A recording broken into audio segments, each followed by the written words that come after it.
What's going on, everybody? Welcome into Cobra Cast 199. I am your host, Jeremy Prime, Mage of the 199. I'm a little early, but there's a lot going on. We are currently waiting for President Trump in California. There's already been some live shots of him landing, meeting with Governor Gavin Newsom. He's been meeting with some of the victims of the Palisades wildfires. We have the Pete Hegseth confirmation hearing tonight. That's happening in about an hour and 20 minutes, I believe. We also have, there's a lot going on right now. We have this right here. Mexico has refused to accept a deportation flight from Trump, prevents it from landing. That just broke just a little while ago. There's a lot going on. So we are currently following all of this right now. So Mexico is refusing deportation flights. We've got the Pete Hegseth confirmation hearings, and we have President Trump, who was earlier today in North Carolina. Now he's in California visiting the destruction that's happened in Southern California. Woo! And that's just a little bit of what's going on right now. So we're trying to keep up with all of it as we speak. I currently have Right Side in my ear listening to them. When we are ready for Trump to appear, I will switch over to that. So I got you. All right. I got you. All right. So let me see. Got that one. Okay. So there is a lot of shit going on. Let me see. So let me show you this. This was earlier. This was the First Lady, Melania Trump. She was meeting with the victims, and obviously Trump is right there with rocking the black and gold MAGA hat. Black and gold MAGA hat right there. Trump showing up like an absolute boss. Absolute Chad energy from President Trump. So I personally, I was a little bothered by him being outside. I don't like him being out in the open like he's been. That's very concerning. And here it is right here. President Trump and First Lady are touring the wildfire damage in California. So, yes, crazy stuff going on right now. Crazy stuff indeed. And Trump is nonstop. He's all over the place. And, of course, that's exactly how it should be. That's how a president should be. He's working his ass off. He's touring. He was in North Carolina, somewhere Joe Biden and the Biden administration didn't want to go. And, now he's in California. So this is what Trump does. This is what he does. Let's see here.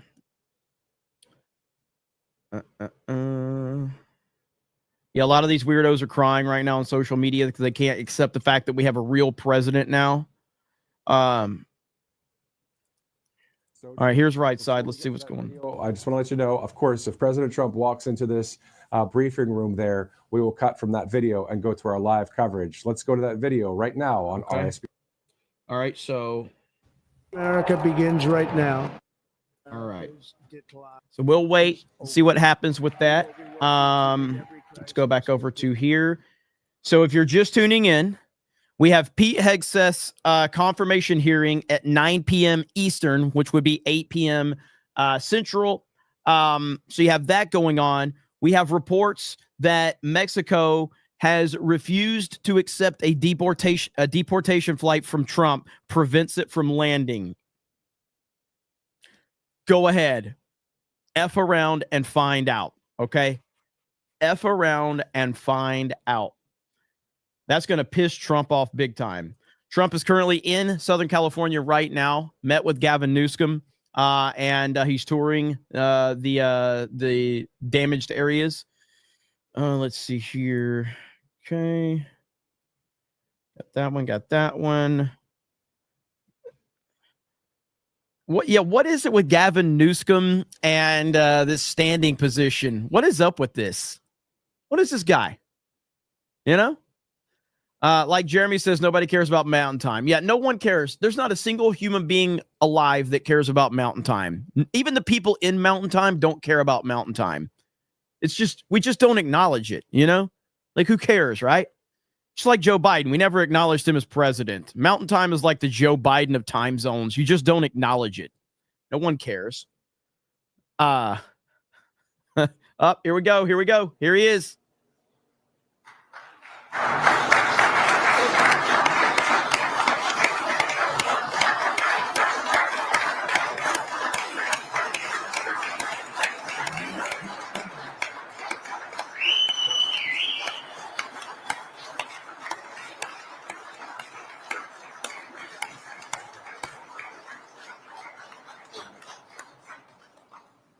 The boss is in the house rocking the black and gold MAGA hat, got his own helmet 47. Melania walking in there looking like a badass. Man, it feels good to have America back.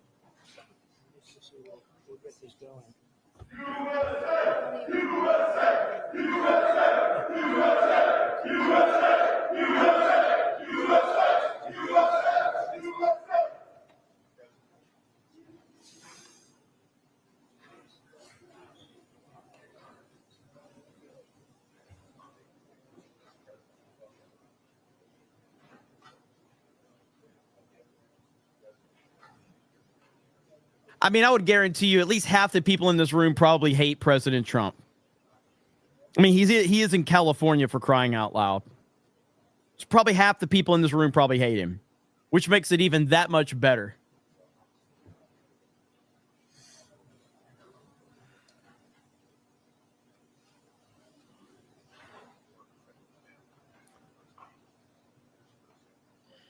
Almost all, Jeremy. Yeah, you're right. You're right.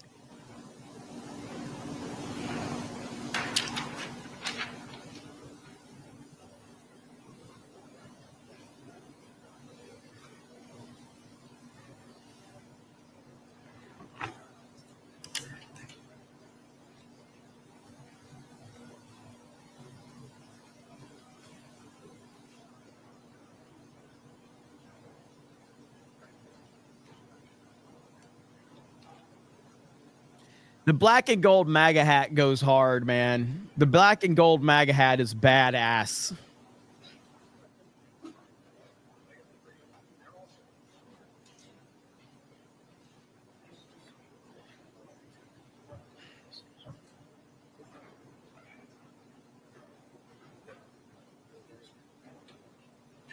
Thank you very much.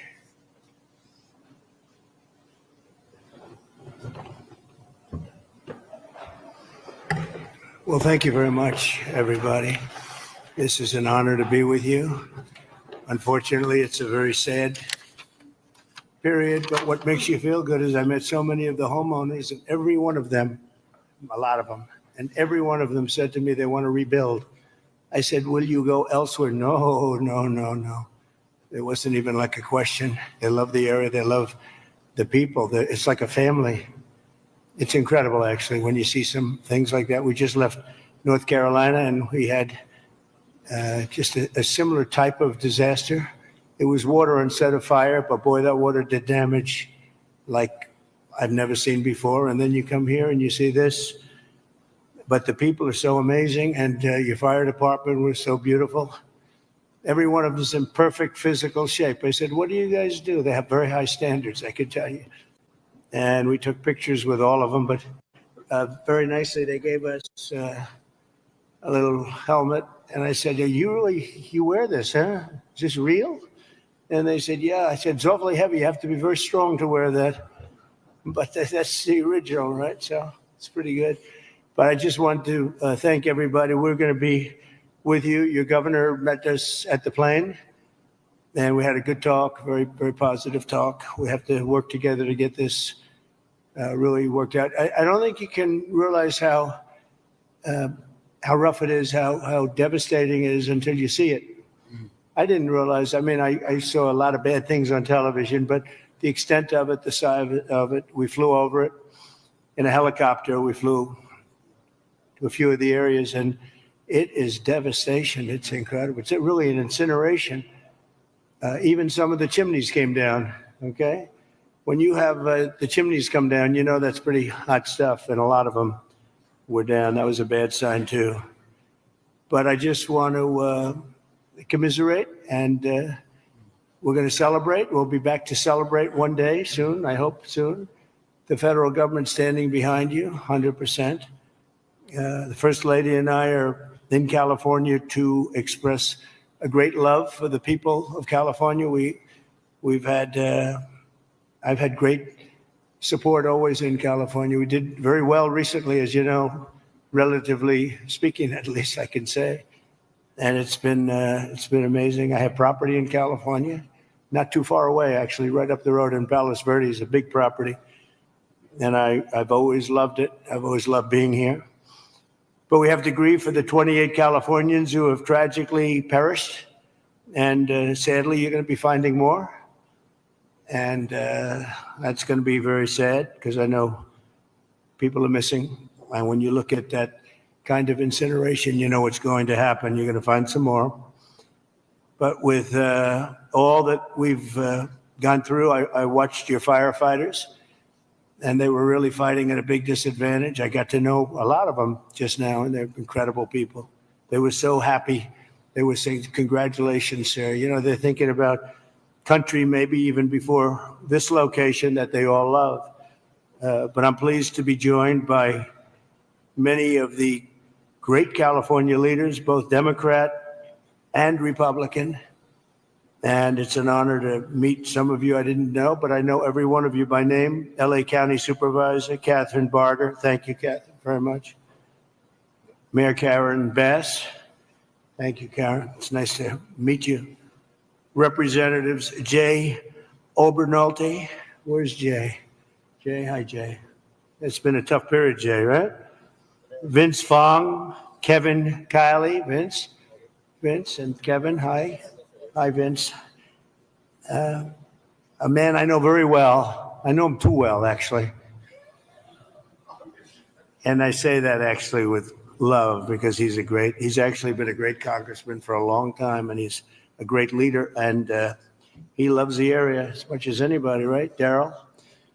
So Daryl Issa, young Kim, congratulations on an excellent career. I appreciate it.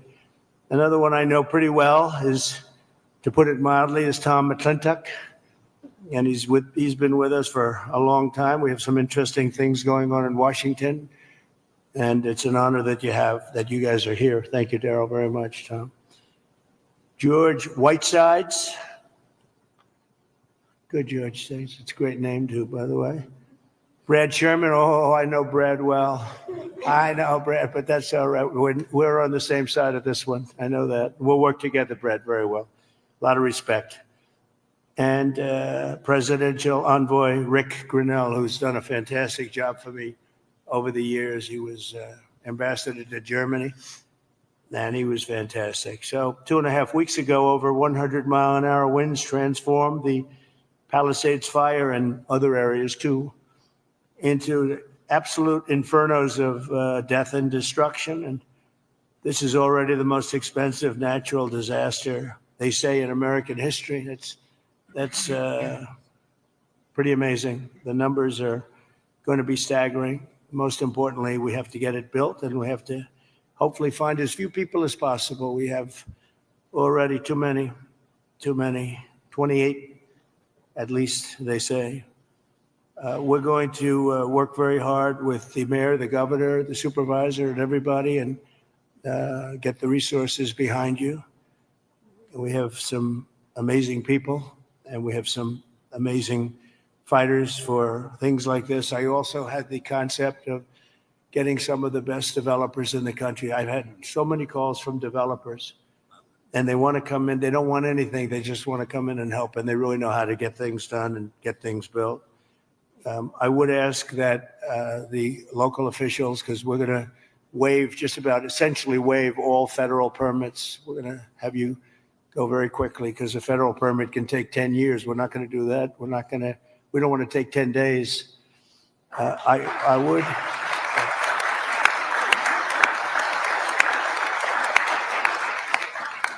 So we're declaring this a national emergency. By doing that, I can give you immediate permits. I'd ask that the local permitting process be the same. Some of the people were saying they're going to be forced to wait 18 months for their permits, and I don't think you're going to do that. I can't imagine that. So they are literally in a position right now they'd like to start tonight, and they'll clean their site. They'll do everything. They just want to start. And they were very concerned with the 18 months. So I'm sure you can get it down to, I would say, not even 18 days. They are ready, Mayor. They are ready to start. I met so many of them. The fire took place. It's nice and cool there now, and they want to start taking the debris. They want to take the debris. They want to do everything. They'll get rid of everything. They're going to do it by their own hand. And you're going to see some amazing things happen. So we're waiving the federal permits. Either waive them or give them to you so rapidly, it's going to be essentially the same thing, but we're going to try and just waive them. And we'll rely on the local, but the local, I hope, is going to do the same exact thing. They're literally ready to start right away tonight. So if you could do almost the same thing or the same thing would be great. For a building permit, you're going to have to, check things out a little bit. A lot of them, every single one of them said they're going to rebuild. I didn't have one person say they're selling or they're leaving or they're disgusted. They love their community, and it's incredible. We even had one from your neck of the woods, right? Yeah. You want to stand up? It was so nice the way she greeted my wife in a very different language, right? And it was very nice to see. And you're staying and you're going to rebuild and everything else. Yeah, everybody. So it's really great. So I'm signing an executive order to open up the pumps and valves in the north. We want to get that water pouring down here as quickly as possible and let hundreds of millions of gallons of water flow down into Southern California. And that'll be a big benefit to you. If you don't want it, you're going to tell me, but I can't imagine it. I tell you who does like it is the fire department. When I said that, they were very happy with that. They didn't mind hearing that. But we have a lot of water that is available. And I hope you can work that out among yourselves. But I think this will show that we have to have that water. We have to have that water. You're talking about unlimited water coming up from the Pacific Northwest, even coming up from parts of Canada. And it pours down naturally. It has for a million years. For a million years, it pours down. You'll never run out. You'll never have shortages, and you won't have things like this. And when you do, you'll have a lot of water to put it out. So I'm going to ask that you figure that out. But I really strongly recommended this 7 years ago, and I think I'm going to just do it. If you have big problems, you're going to let me know, but I just can't even imagine it. But we're also surging federal resources and assistance to the state, and California must adopt the common sense policies to prevent fires, and we all know that. We were talking 7 or 8 years ago, I was talking to people from Austria, people from Finland, people that live in forests. One of the gentlemen, one of the top great leaders of Austria said, we don't have forest fires, and we have trees that are actually far more flammable than they have in California, but they literally rake their forest. They take down, if a tree comes down, they take it down. They say you have 18 months. After that, it's like a matchstick. And I know environmentally, some environmental groups like the trees to just melt into the ground, but when they do melt into the ground, they become an inferno. So I think you're going to have to change your ways in terms of that. You have 30 years of leaves, and those leaves are dry as a bone, and they burn. Interestingly, because I was at Paradise, who is the general, right? Long time ago, I was at Paradise. What a beautiful paradise it was. And how is it doing, by the way? Are they rebuilding, right? Remember when he said, you were up here, President. I went there. I never saw anything like it. But you know what amazed me? I'll never forget it. The trees were okay because the trees are loaded with water. They sucked that water out of the ground. And this was an inferno, just like, I would say no different than this. And it was also the wind that caused a lot of problem. I mean, you had tremendous winds that there's not a lot you're going to do with. You had up to 100-mile-an-hour winds. It's unheard of. But when I was in Paradise, I noticed that the trees, they were dark on the bottom, but they were absolutely living, and they lived because they're soaking wet. But the trees that were on the ground, within 12 to 18 months, they say 18 months at a maximum, you have to cut them up, take them away because they're matchsticks. But we saw that. You saw that with me. I commented at the time. I said, look at this. The house is burned down and the tree is standing, and it's, other than being a little different color on the bottom, and it went through an inferno. It's amazing. It's soaking wet. So I think they have to do it. It's called management of the floor. And when the gentleman from Austria and also Finland and other countries, they said we manage the forest floor very, very carefully, and we don't have forest fires. You know, they just don't have them. So I'm sure you're going to do the same thing. So there can be no golden age without the Golden State. It's a great state. It's a fantastic place, and we're going to have a big celebration soon. We're going to come back, and we'll come back as much as you need, and we're going to turn it around, and we're going to open the coffers. You know, America wants us to be taken care of. This was a horrible thing to watch, and the way it just kept going and going, and then they'd find another area. It was like a genius on the other side. The fire was a genius, the way it kept moving, but we're not going to stand for it. I just met with the Olympic people, and they're all set to do a real job. So we have the Olympics, and I got them. You know, it was very interesting. I made the deal with the Olympics. I was called by your former mayor, and he said, would you call the Olympics? Because I must tell you, the Democrats, as you know, were not calling. They wouldn't do it. There was a bad experience somehow. And I did, and I got along great with the Olympic Committee, and we got the Olympics, and then we got you the World Cup. That one I focused on with Gianni. Gianni was great, the head of it. And I mean, I don't doubt all the MLK stuff we're hearing. I don't doubt it at all. Which is going to be a great celebration. But I'll never forget when I got the Olympics, and then I was president when I got them. I said, oh boy, it's too bad I won't be president. Who knew this was going to happen, right? I said, I won't be president because it would have been the 4 years. And in fact, I'd be retired by 4 days right now, I guess, right? So anyway, so I got him, and at least I'll be able to celebrate the Olympics, the World Cup, and the 250 years is going to be a very big deal. So we have the three biggest there are, and it was an honor to get. If you have any questions, please let me know. And if you have a statement to make, I'd love to have politically, if you'd like to make a statement. Brad, go ahead. Mr. President. Okay. Mr. President, thank you for coming Thank you, Brad. to the 32nd Congressional District and Thank you. making feel. Most people don't have adequate insurance because they couldn't get it. So one company dropped 1,600 policies just in the last 6 months. We've got 16 times as much property damage here as from Hawaii. And I'm hoping that we get at least 16 times the federal appropriation for the CDBG program that helps people rebuild. And I know you've talked about policies of California that you're not a fan of, but I've been in Congress for 28 years. I really disagree with Louisiana on their abortion policy. I disagree with them on their campaign finance policy. I disagree with North Dakota on their gun policy.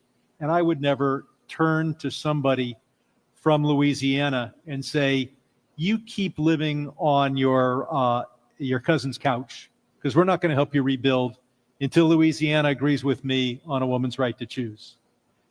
So I'm hoping that we can get these funds and that we don't punish individuals for the policies of their state. You can disagree with them, and I think you've got some ideas. I look forward to us listening. Also on tariffs, I often agree with you on tariffs, but how about no tariffs on building materials for the next 3 years? Well, we'll take a look at that, actually. Mr. President. Mayor, please. Yes. First of all, let me just take the opportunity to officially welcome you to Los Angeles. Really appreciate you coming, and especially she's so just a fake. few days She's after so your fake. inauguration. So I want you to know that your presence Thank you, here Theo, is very much for over on appreciated. local. Let me also say that I know you had an opportunity to see the devastation. You've seen the extreme loss, the grief that people are going through here. And we are 100% committed to getting this neighborhood rebuilt again. You mentioned a couple of things in terms of us expediting. So I signed executive directives right away so that we could cut the red tape. We could get people back building as fast as possible. And we're going to continue doing that. Mayor, the one thing is they are saying they will not be allowed to start for 18 months. No, that will not be the case. Okay, I just hope That you're will right. not, you can hold me to it. Because 4 groups said that. and No, That would be, they should No, be able that- to do it. They should be able to start tonight. that will not be the Yes. case. You know, first we have to take care, to make sure that there's not getting rid of the hazardous waste, cleaning things up so that people can start right away. And just like you said, if somebody had their house was destroyed and they're going to rebuild essentially the same, maybe a little bit longer, a little bit higher, they really shouldn't have to go through much of a process. So I want you to know that we are expediting that. We absolutely need your help.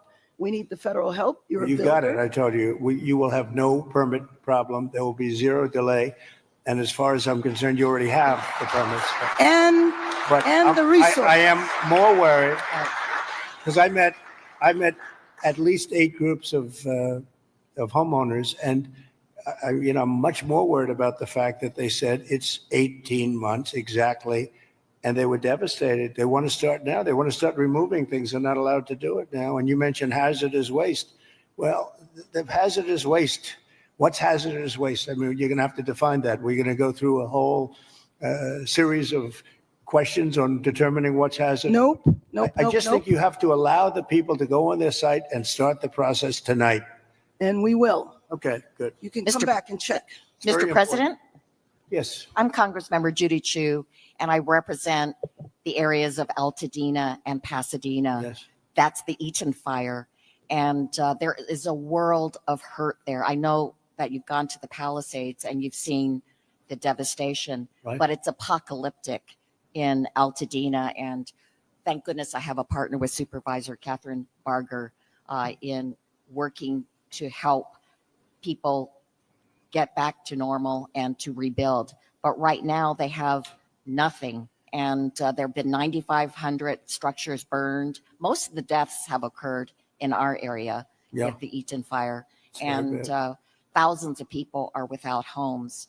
And these are working people. These are working class people. They are people like Dr. Jackie Jacobs, who was an educator all her life and then finally became the first Black administrator of Oh, her God, education institution, shut Pasadena the City fuck College, up. and then retired. Ah. Now 88 years old.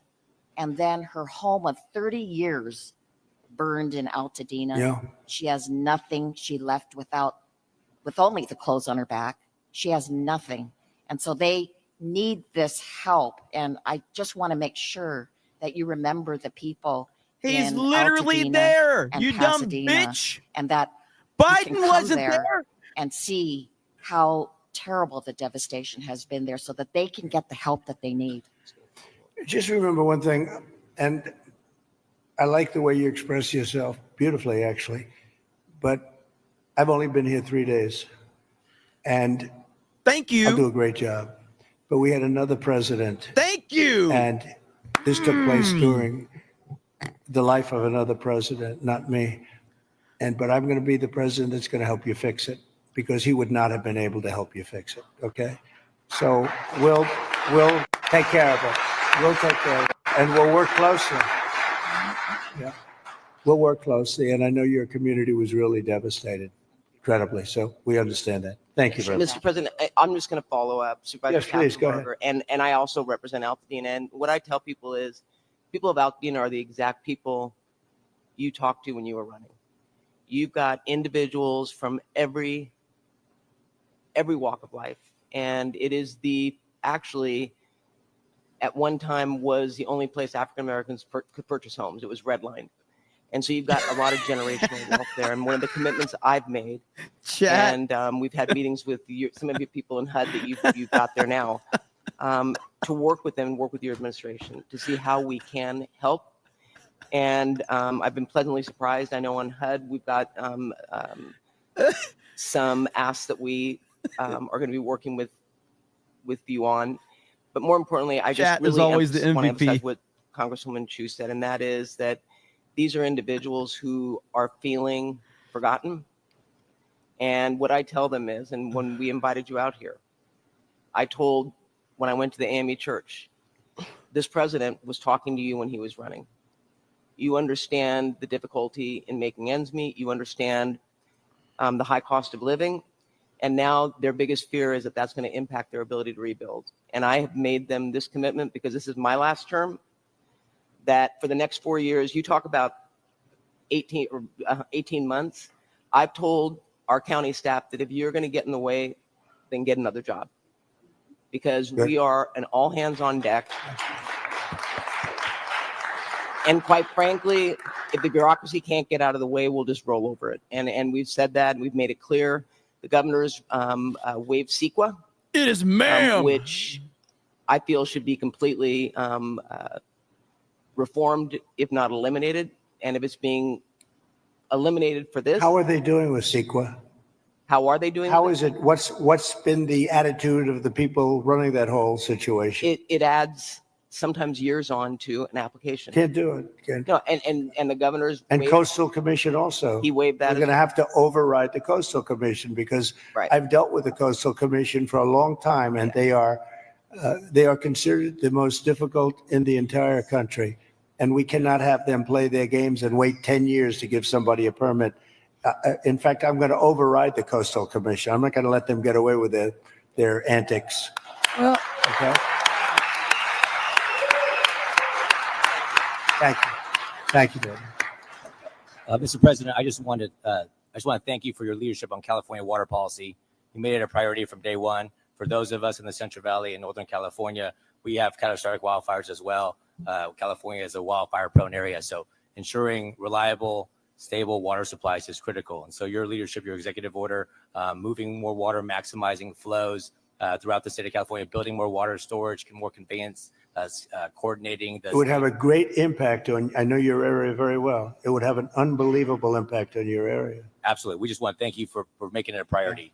You know, even beyond the fire stuff, the farms. I was driving up with congressmen a few years ago because they were complaining they had no water. And I was driving up and you'll see all of this incredible land, but it's absolutely bone dry. And then you'll see little green patches, and the green patches are so beautiful. You know, they have that land. They say it's as good as Iowa farmland, but it has no water. And it's artificial, has no water. They send the water out into the Pacific Ocean. And when we let that water come through your valleys and down to Los Angeles and everything, you're going to have a different place. It's going to be a whole different place. And you guys have to get together and say, gee, we want it. It's the craziest thing I've ever seen. So at least you said that, and I appreciate it. Because your farmers will be able to, instead of having 1 acre out of 100, which is all they have, they'll be able to have 100 acres out of 100. And it's among the best, they say it's the best farmland just about in the country, as good as any place there is. So, but you can't, it's no good without water. So that's beyond the fire stuff. But today we're talking about fire, but it's good for everything. So I hope you can lead a group. And Daryl, if you can lead a group, I know how you feel. And, you know, support what I'm doing, because what I'm doing, I guess, is controversial. I don't know what's controversial about sending millions and millions of gallons of beautiful fresh water from the Pacific Northwest and further up than even that into an area that's bone dry. We have to, you know, I have a house in Beverly Hills, and you get notices every once in a while. They want you to go down to 38 gallons per person or something, per house, per person. I say, you mean you can only have, 38 gallons sounds like a lot. It's not a lot. And they want to do that every once in a while. And you just think it's ridiculous when you have like just about as much water as anybody in the country. And we shouldn't be in a position where you have tumbleweed that's dry as a bone, that even tumbleweed can be nice and green and rich and loaded up with water, and it's not going to burn. You don't even have to remove it. It's not going to burn, but it's just dry. So I hope you can all get together and say, I'm so happy with the water that's going to be flowing down, because I just don't see anything. They talk about the Delta smelt, which is a fish that's this big, but it is really not, doesn't have to be protected because it's in other areas. It's in numerous other areas. So it doesn't have to be protected. The people of California have to be protected.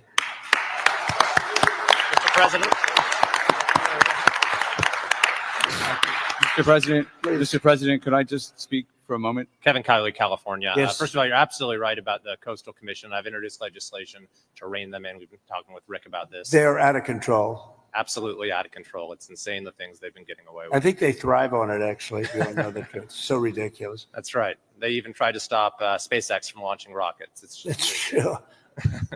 But you mentioned your predecessor and how he didn't fix the situation, which is absolutely right. Not only that, during the Calder fire, which was a few years ago, which was in my district, 600 people lost their homes in a town called Grizzly Flat.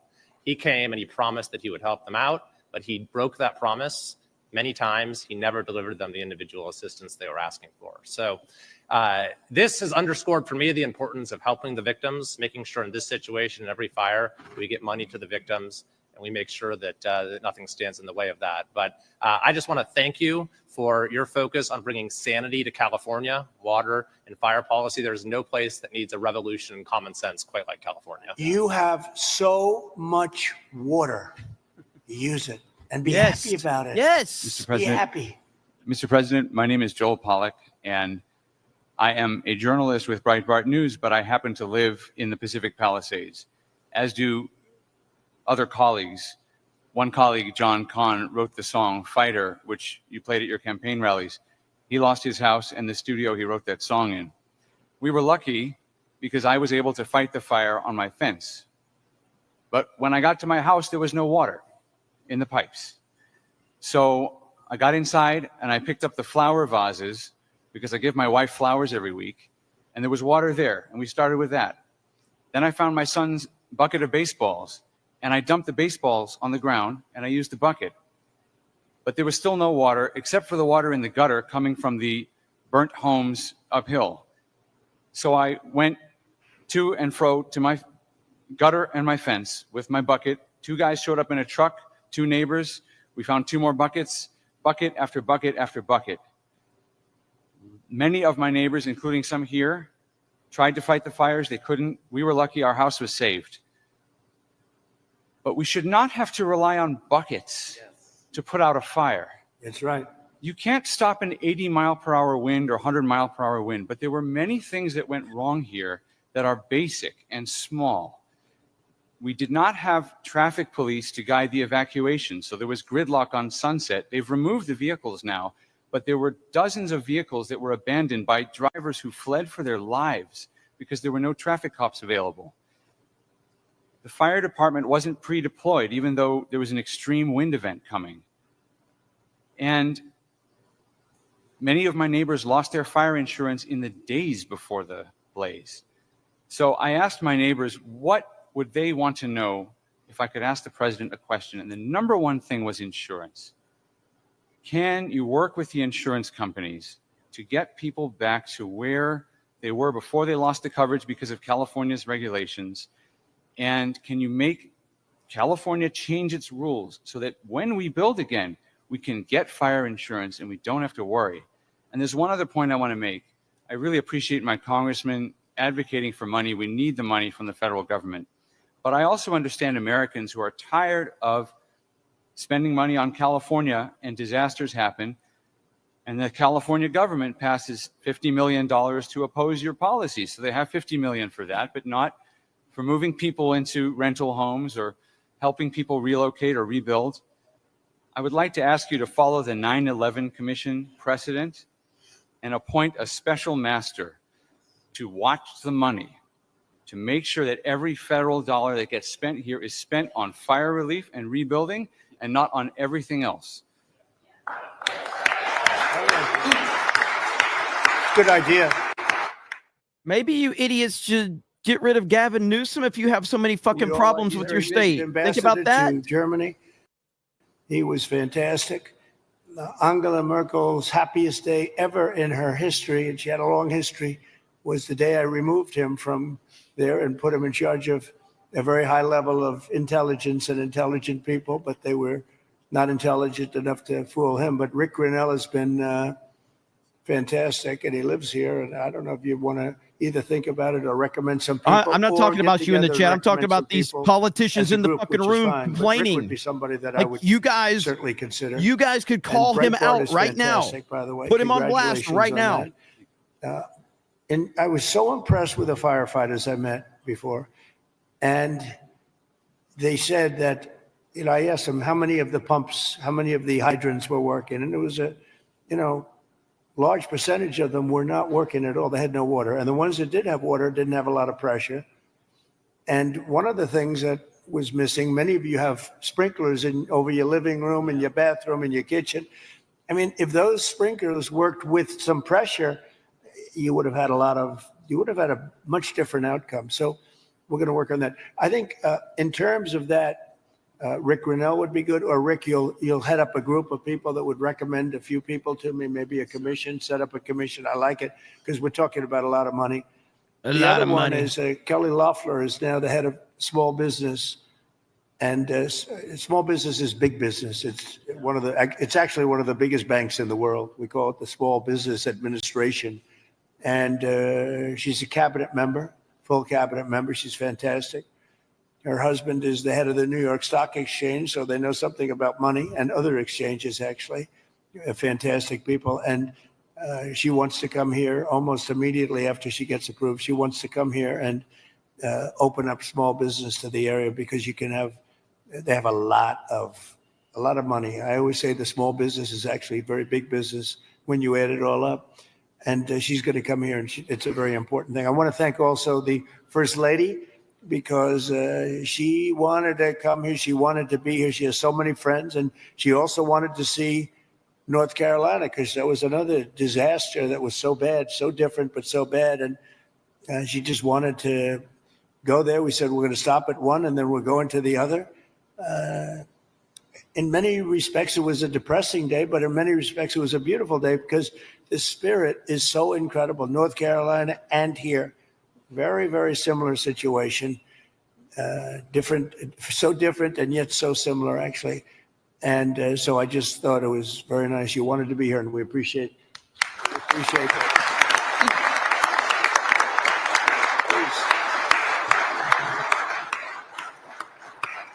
Please. Jay?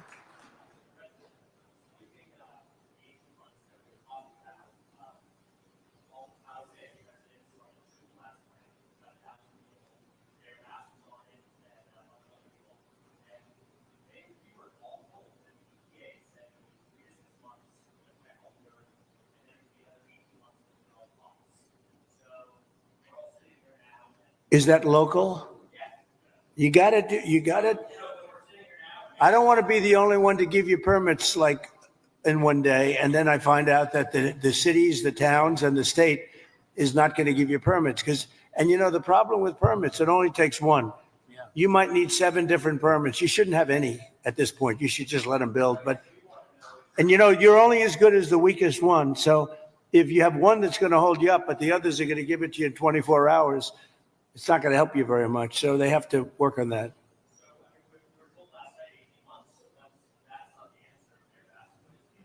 It's what everybody said.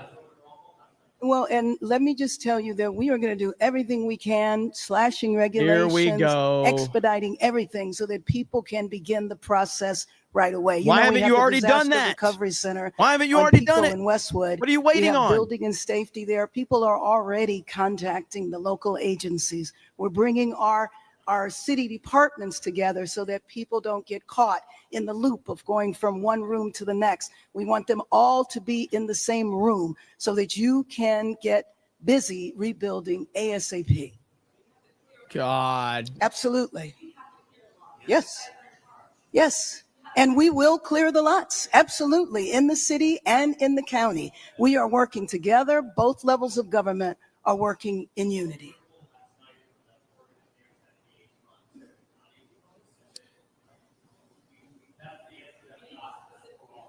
Yes.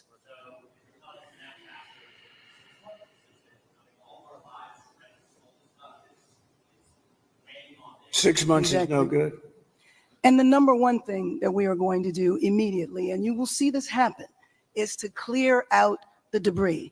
And we're concerned right now over the weekend because of the potential rain, but we are going to move as fast as we can, but we want you to be safe, and we want you to be back in your homes immediately. But the people are willing to clean out their own debris. It doesn't Yes, cost and a they lot. can. You and should they are let them able do to- it because No, by the they time you can do hire that. contractors, it's Right. going to be 2 years. If a family People are willing to get a dumpster and do it themselves and clean it out. and they can There's do not that much left. It's all incinerated. That's right.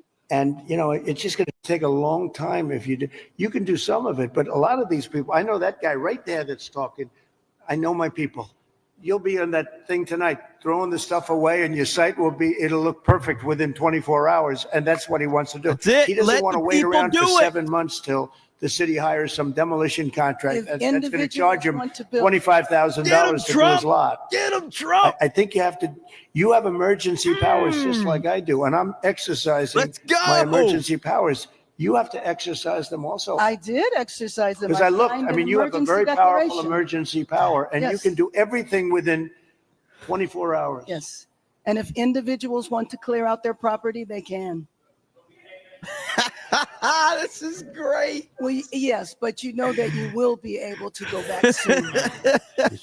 We think within a week.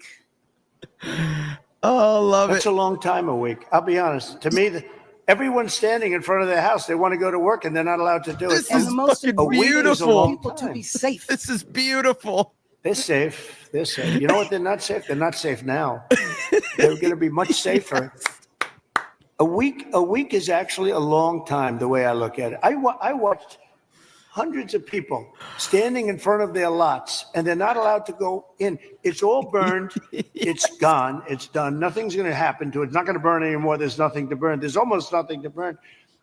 And they want to go in. The people are all over the place. They're standing, and I say, "Why aren't you going in?" We're trying to get a permit, and the permit's going to take them. Everybody said 18 months. You said 18 months. You said 18 months. Yes. And that was last night. On that, Attitude era, baby. right. Mr. President, we're going to be together next week, and during the interim, many of us are involved in, and Tom McClintock, who you know has been an expert on this for years. Right. Look at We are her. going to She be is so putting awkward right conditions now. on She the is money to fuming. do Look at two her. things. Holy shit. Require that it be done She's timely so and mad. affordable, and then secondly, that we protect those who will come afterwards. As we speak, there are 6,000 acres burning in my district on the Mexican border.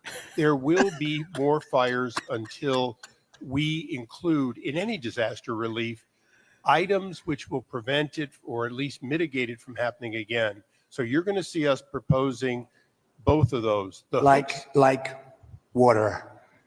Little We're things gonna like do that water. for You them. know, the party of common sense. See, we're the party of common sense. You're not, in all fairness. Yes, sir. We like water to put out fires. It's really quite efficient. All right. Thank Sure. you, Mr. President. Mr. President. I'm Jay Obernolte. My district is just a bit east of here. Yep. And you were talking about the need to better manage our forests and our wildlands to prevent this from happening again. And you were so right about that. Just last year, a couple months ago in October, they put out a fire. The line fire in my district was over twice as big as the Palisades fire. And they put it out less than a mile from my house in an area where we had done thinning, and they stopped the fire, Mr. President, on a fire break that we had built a couple of years ago. Right. We have an area just on the other side of my community that hasn't been thinned in decades because it's being held up by a lawsuit from an environmental group that says we're going to reduce habitat. Mr. President, we need to, in addition to getting resources and boots on the ground to do this treatment, we need to reform our legal system to prevent these lawsuits from tying up these projects for years and years and years. And not to say that the merit shouldn't be heard, but we need to hear them and we need to move on, resolve them. Is this a state group? State or federal group? This is a local group, actually, Mr. President, but they have help from the state. They use the environment to make themselves feel good, and they're destroying our country. And you've got to, at some point, you've got to put your foot down. I know exactly what you're talking. You have local and state groups, and you have federal groups too. And you got to fight them the right way, because you'll never, even if the mayor gives, you're going to have a local group come in and sue. You're not allowed to go on your property. They're going to talk about asbestos and every other thing. They want to go on their property and they want to clean out their property. And you cannot let anything get in their way. And you'll have this place built up quickly, beautiful. It'll be more beautiful than before. And I would do one other thing. I'd give them a 10%, 15% bonus on their house because they went through hell. and they should be allowed to build a little bit, give them a little bit lot line bonus, give them a bonus on size, maybe a little bonus on height. They went through hell. You know, some of them had houses where they were restricted. They have to have an 8-foot ceiling. You let them have a 10-foot ceiling. Let them build a nice house, a nicer house than they had before. But I would give them a 10 or a 15% bonus on their plans. And I think it would be very well received, because they'll be able to build a little bit nicer house. Do you like that idea, by the way? They deserve it. Because you know what? It's not their fault that this fire took place. This fire took place, could have been stopped. It's not their fault. It's not the homeowner's fault. And I think they should be entitled to a bonus on their house. Okay. Mr. President. Go ahead. Thank you. Some good news from Paradise. We stood together there 6 years ago, along with the governor. That was so terrible. That 3,400 homes have been rebuilt out of the 18,000 lost, and there's 400 more in the wings. And so FEMA was very helpful. Now my colleague who has Altadena here, probably a very similar situation. Clearing the lots, they're probably going to have to clear about a foot worth of soil underneath those foundations to get the toxicity out. So they'll need a lot of help. Those are working class folks in Altadena. And we did a good job with you and people. FEMA was extremely helpful. Yep. 30,000. That was the old days when FEMA was good. FEMA's no good anymore. Yeah. That was when we ran it. FEMA was very good, but now FEMA's not good. You got to get them on track. But on the water, thanks so much for your strong efforts on that. Right now, Lake Shasta, which is my district, is dumping more water than what is coming in. So is Folsom Lake. And those are federal projects that should be building up, because we're latter January here. And you can't count on the rain and the snow coming every year. And so if we don't fill those projects, then my colleague in San Joaquin Valley isn't going to get his water for his farmers. Well, it might be all right up in the north.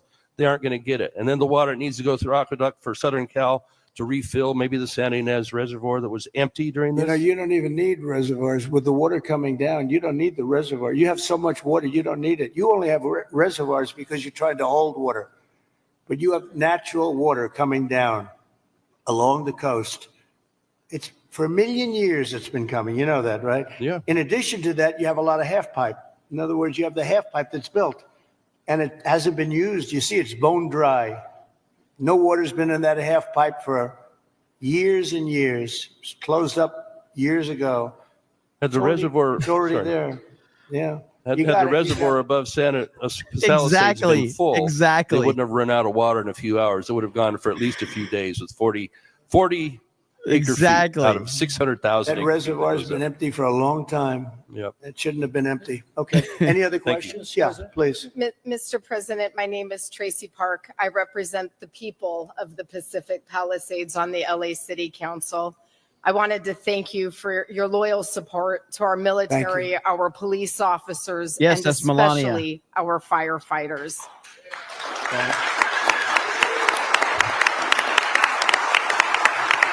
Thank you. Thank you.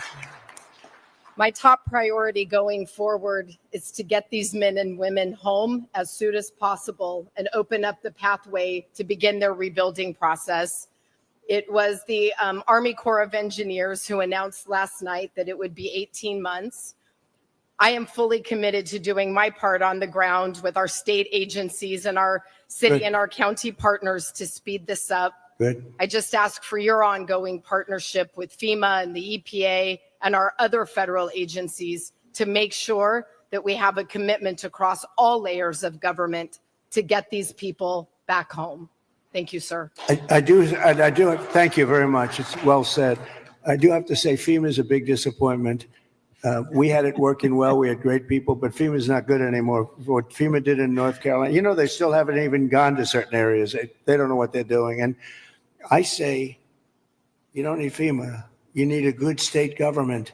And when you have a problem in Los Angeles, or when you have a problem even in the state of California, you have your own, essentially FEMA. You fix it yourself. You don't have somebody coming in from a state where they have no idea, like Florida. They come in from hurricanes and have people staying in Alaska. And now they see, oh, this is very nice. But by the time they get familiar with it, they don't know anything. The FEMA is a very expensive, in my opinion, mostly failed situation. We had great people. We did some great jobs, but Each state should take care of their problem and get money from the federal government. It would be so much better, so much more efficient. So we're looking at that because we have had, and you're going to have problems with FEMA too. You've already had problems with FEMA. FEMA doesn't even show up. It takes weeks before they even show up. And what happens is the state then relies on FEMA and nobody does anything because FEMA doesn't show up. So it's not a good situation. So we'll make some recommendations on that. But you have to push like hell to get the permits because I'm just hearing things that I don't like to hear. I think you're not going to get your permits as fast as people are saying. We have to get them in. Mayor, if I can help you at all in that regard, you'll let me know. But you're going to have all your federal permits. That's going to be the easy part, which, by the way, is by far the hardest part. You know who controls your water is Department of Commerce, and I already have that approval. And that's usually a very long process, but that's the hard part was the federal, but we already have that done. So anything I can do, please let me know. Please go ahead.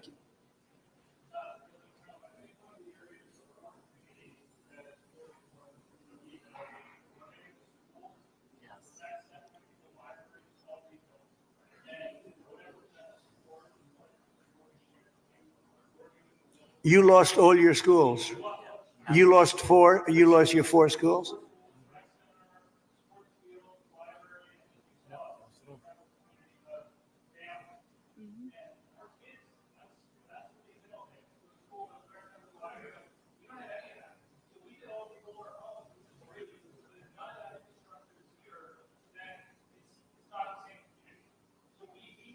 Were they completely burned down, the schools?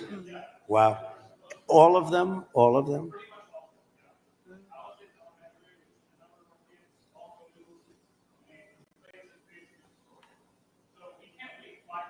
No, you can't. No. That's right.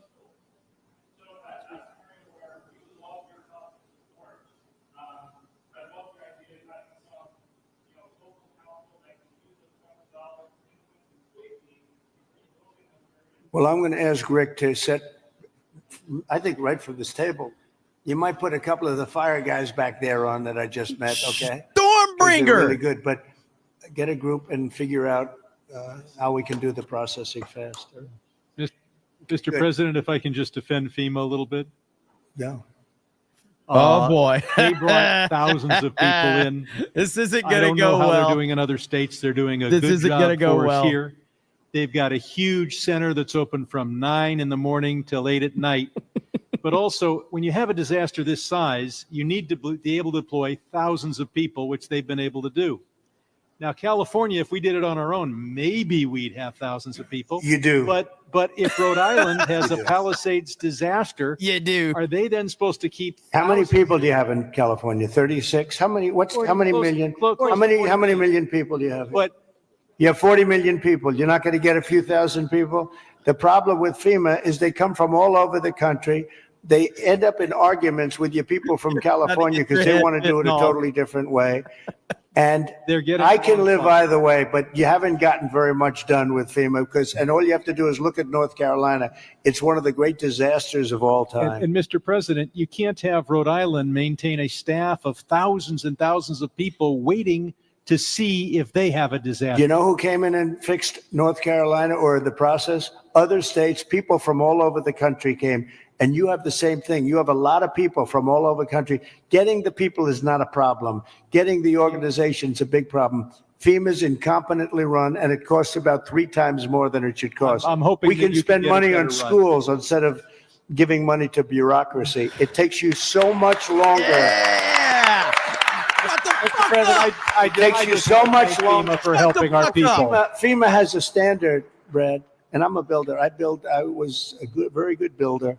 FEMA has a standard that's so slow. What's up, They River want Mile? permit on permit on permit, and then they want permits on top of that. If you use FEMA, you'll be here for a long time. What I'm saying is, Thank you, the River city, Mile. get the state to give you immediate 24-hour permits. These people are going to build their own homes. They're going to get them built fast. How many of the people? Could I ask you one question? How many of the people? What are people going to do for financing? What are people going to do? How many people can build a home, a percentage-wise, like where they don't have to go out and get funds. Some people are just not going to be able to rebuild their home because they have a beautiful home, but they don't have cash, right? So what are people looking to do in that case? You're going to have a big percentage, I would assume, Brad, like that. What are they going to do? Go ahead. Mr. President, without your help, they're only going to get $43,000 from the federal government, even if they have a half Well, million dollar you did uninsured something, loss. Brad, where every insurance company in the country left California. That's why you have no insurance, because you made it so impossible. People that think like you made it so impossible. And Brad, me? Every Mr. insurance President, company. I don't know what I'll tell you this about my thinking. I've never seen a state where almost nobody has insurance. And I said, what happened? And they said like 6 months ago, they all left. And 2 years ago, they had different, quadrants, but they left. And you have very little insurance here. I mean, I've never seen anything like it. We had a lot of insurance companies pull out, but I have no And idea. the insurance companies actually have been warning you. Now, I'm not a big fan of insurance companies. Okay, they have their big drawbacks too, but the insurance company I read the papers very well, and they've been warning California for a long time. They've also been saying we want water. You don't have water. You're supposed to get fire insurance, and the insurance company goes, you don't have any water in your fire hydrants. So it's a tough situation. I'm not a big fan of insurance companies. I get that. They're pulling out of Florida Brad, as you well. lost your insurance company 6 months ago because the state wouldn't give them what they had to have. Yeah, and Mr. President, I remember the. Go ahead, please. Go ahead. I'm Ed Ring from the California Policy Center, and in the matter of prevention of fires, in the matter of the cost of rebuilding, both of which affect insurance rates, I think one, to support something one of the other participants said, a reform you might consider, and it could be an act of Congress, is that the losers in environmentalist lawsuits pays the legal fees. And I think that would be a big step in the right direction. Oh, you mean loser pays? I love that. Well, if you did loser pays, you could cut your courts in you could cut them down about 90%. Loser pays. You know what would also benefit? Medical. If you had loser pays for medical, your medical costs would go down by 50%. That's an interesting thing. I bring that up, but the only problem, the strongest lobby in the world, you know what it is? The lawyer lobby. So, look at Melania. You go back to your local congressman. Hello, congressman. How about going against the lawyers for a little while? No, loser pay is very good. In Europe, they use it in certain parts of Europe, and they have very little litigations, right? Yes, please. Mr. President, I represent the 27th Congressional District, man. which is on the north side of the North San Fernando Valley through Santa Clarita and Lancaster and Palmdale. I just wanted to tell you a story of heroism. Yesterday, we had another big fire. We had several big fires across, and this fire was moving fast. It was moving 1,000 feet per minute. But what these heroes did, the firefighters and the sheriffs and the law enforcement officials, they mobilized 4,000 people within about 6 hours. They mobilized 20 air attack aircraft and helicopters, and they saved the city of Castaic. And so I just wanted to ask you to join us in recognizing those amazing heroes. I love that.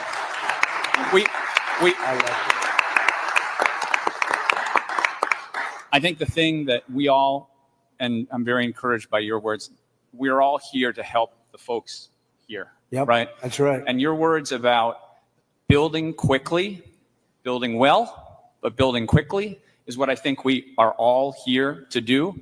And I think if we can take that spirit out of today, it is really important that you and your wife are here. If we can take that spirit, we're going to help these people as quickly as possible, get them back on their feet, and recreate these amazing communities that we have here. And you'll take the word spirit, such a great word, such an important word. You'll take their guts away. You'll take their spirit away if you don't give them the permits. You're going to take their guts. They're going to say, all of a sudden they'll start looking for houses, and your whole thing is going to blow up on you. These people want to get going. This place can go quickly, but you don't want to take their spirit away, and that will take their spirit away. So you're 100% right. Yes, sir. Thank you.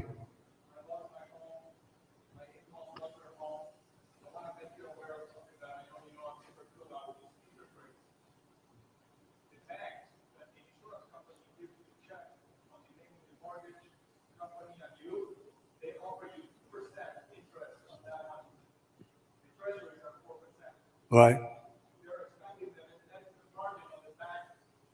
That's right.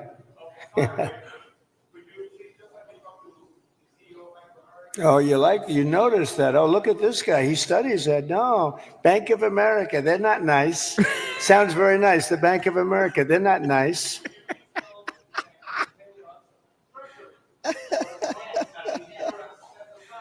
Well, we're doing numbers on banks. Yeah, we're doing it. Is that Leonard Boxer next to you? Leonard? Huh? We have Leonard. There's Skip. I have them all here, huh?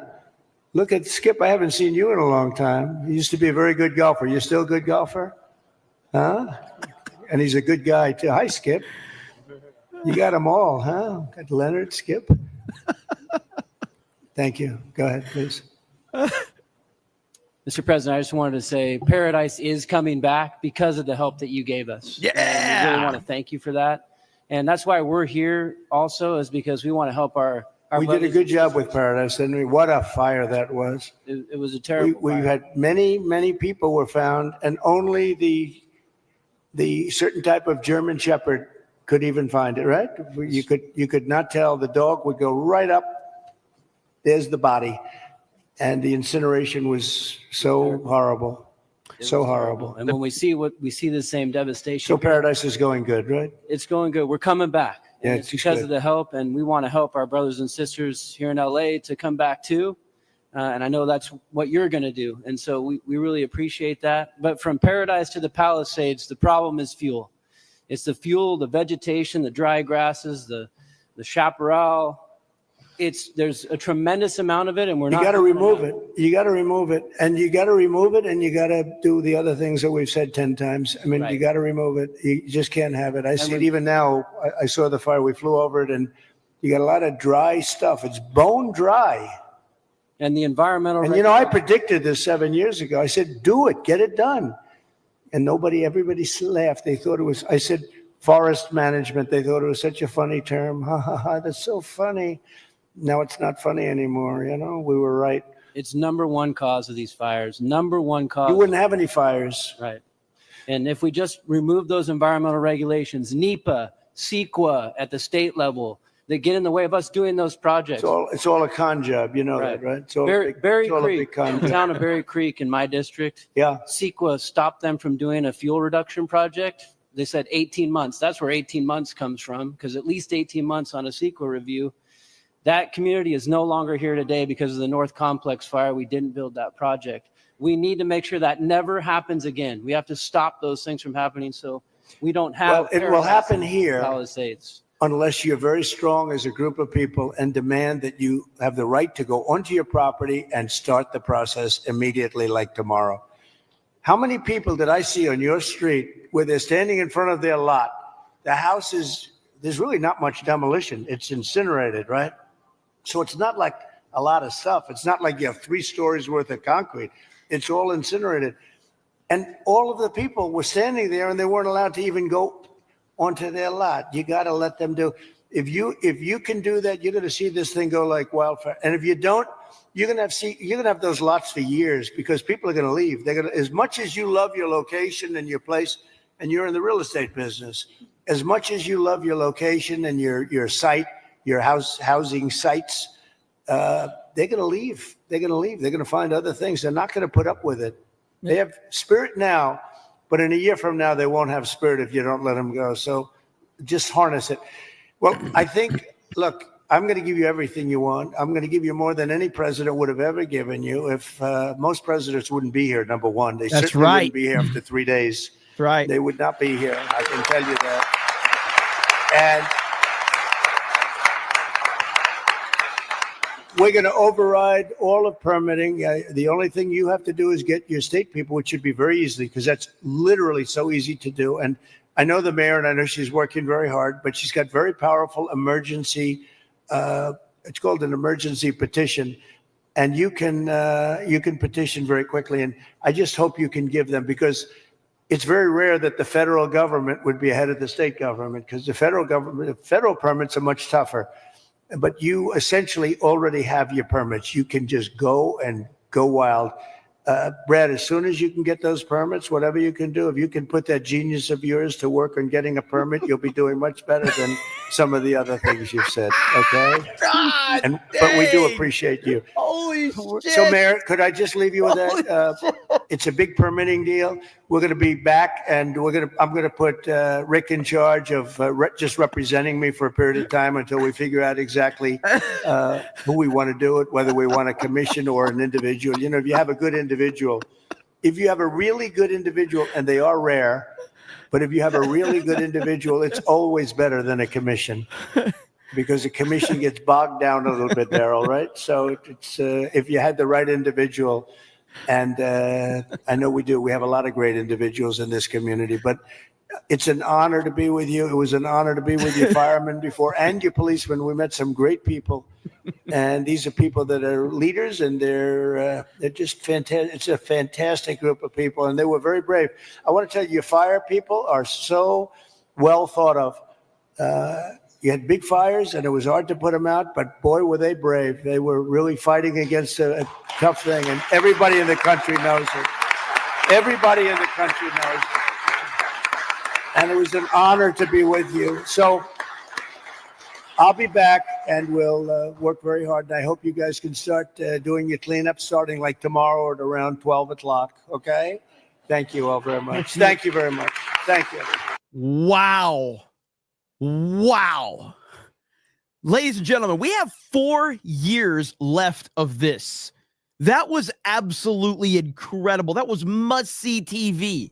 Thank you, Fred. Nice to meet you. Thank you, Tom. This is like the Attitude Era all over again.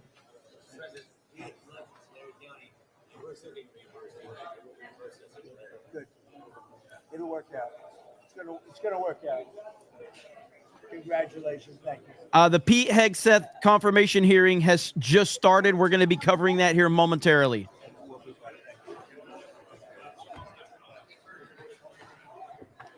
President, I want you to meet our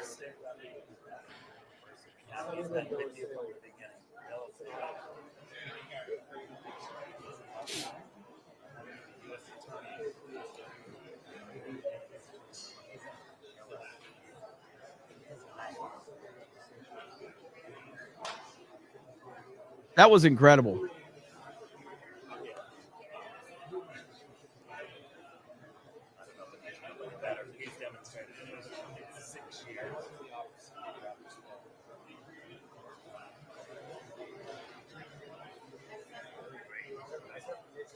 Congratulations, Carla. Congratulations, Carla.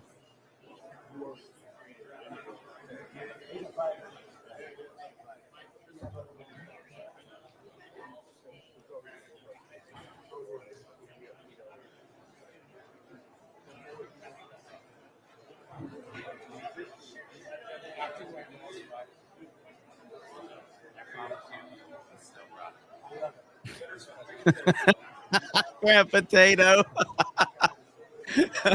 Trump burned down California for a second time.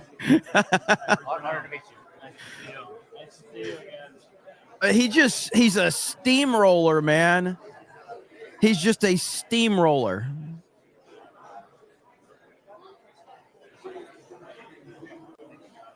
He's the alpha of alphas. It's absolutely insane.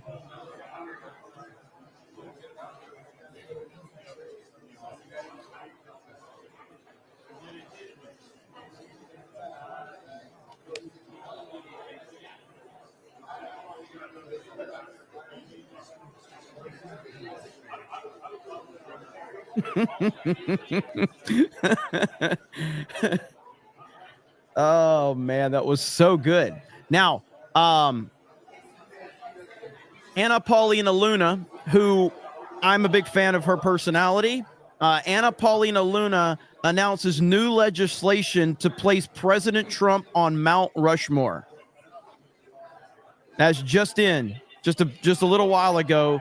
We learned that Anna Paulina Luna announces. Live coverage. Hang You're on, watching RSBN live from Los Angeles. You see President Anna Paulina Luna announces new legislation to place President Trump on Mount Rushmore. We have the Pete Hegseth hearing going on right now. Let me see if we can move over to that right now. Hear what's going on right here. So we've got this going on. Without objection. Mr. President, I agree with my friend from Rhode Island, the distinguished ranking member of the committee, that this is something senators need to think very carefully about. And I would remind my friend and my fellow senators and my fellow Americans that the voters of the United States spoke very strongly and very firmly. All right, so we're going to keep an eye on that. My goodness, man, I cannot believe that. Like, we're just going to keep seeing that. Trump walks into the room and just manhandles everybody, and meanwhile wins over the crowd. He is a master. He's the world's greatest showman. That's who he is. He's incredible. It's truly like something we've never seen before. We're never going to see it again. And this is Trump 2.0. This man ain't holding back anything right now. He has absolutely no reason. He is not holding anything back. He is on fire, and he is walking through there a true man on a mission. We're only 4 days into this. Are you kidding me right now? Peace through strength. The president has made his choice, and he's putting his team together to strengthen our military and to get us ready. And the person he's chosen to lead the Defense Department is Pete Hegseth. The more I have seen of this young man over the time that we've had a chance to visit and over the time that he's been questioned and actually put through a number of trials, the more impressed I am with his What's up, Adrian? Character and with his ability to withstand the slings and arrows. I'm so happy too. that I'm we so see happy. in politics and in government today. Pete Hegseth is ready to put forward the program of President Donald Trump. And he has satisfied me that he will be a change agent in the Department of Defense and that he's the person we need. He's the president's choice, and we owe it to this commander-in-chief to put him in this position unless he's not qualified for the office. He's a major. Mr. Hegseth is a retired major from the Army National Guard. He's had multiple combat tours of duty, and then he's come back and John he's Murdoch! had some struggles. He's had some PTSD, and there are Thank you, thousands John. and thousands of his comrades Hail who the have golden who have age. experienced the same thing, experienced problems after they came back, but he's overcome those. And those thousands of young officers and people who've been in combat for the United States are watching the United States Senate tonight, even so. And they're watching to see whether we've listened to the dreams and to the plans and to the hopes of this young man as the next Secretary of Defense. I agree with my friend. We should look carefully. But once we look carefully, I think we will decide that this president, who's had this mandate, is entitled to this remarkable young man as his Secretary of Defense. I'm going to vote for him early and enthusiastically, and I urge my colleagues to do the same. And I yield the floor. All post-cloture time has expired. The question occurs on the nomination. Is there a sufficient second? There appears to be. The clerk will call the roll.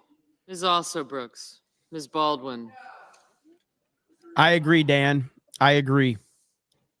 100%. Mr. Banks. Yes.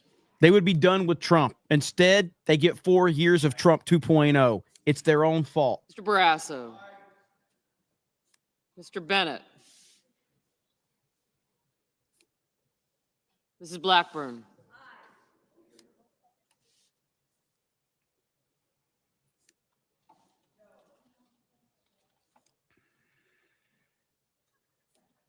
Since 199. Blumenthal. Thank you, Hot Dice.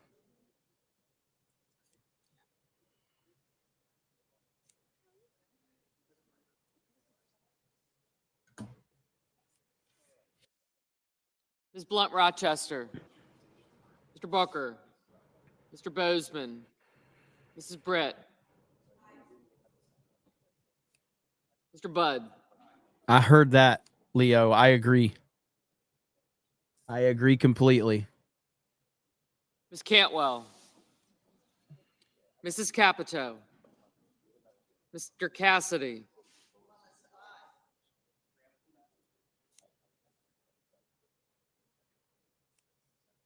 Ms. Collins.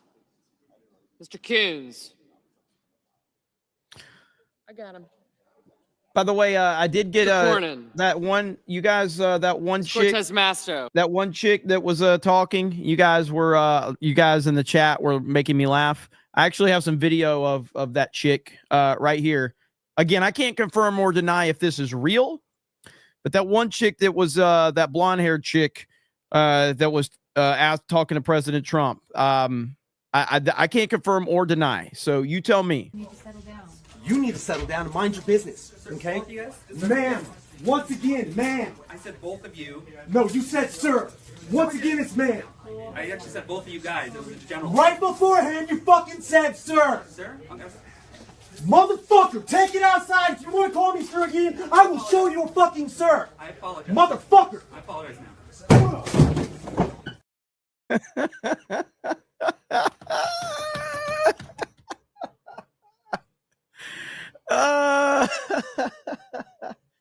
Woo! Mr. Haggerty.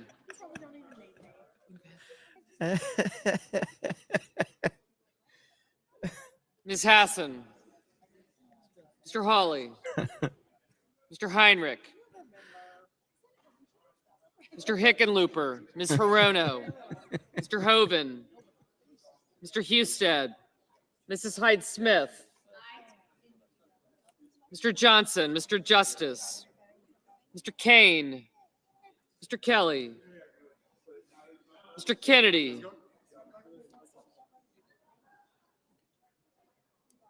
Mr. Kim.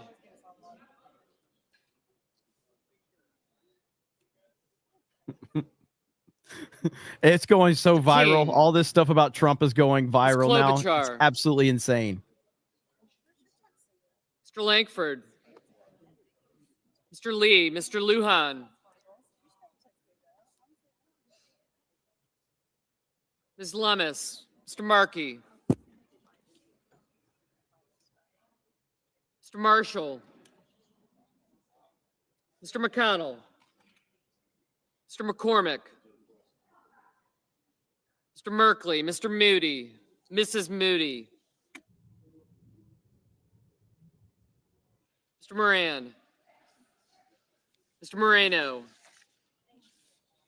Mr. Mullen. Ms. Murkowski. Mr. Murphy. We have a live shot of President Trump and what just happened in California right here. So here we go. A live shot of President Trump walking in to the press conference in California. This is exactly what just happened right there. He should enter with no chance in hell when he enters, man. It would be the greatest thing ever. That is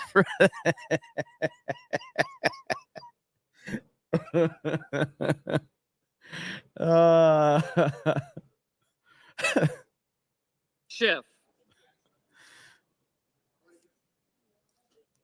Mr. Schmidt.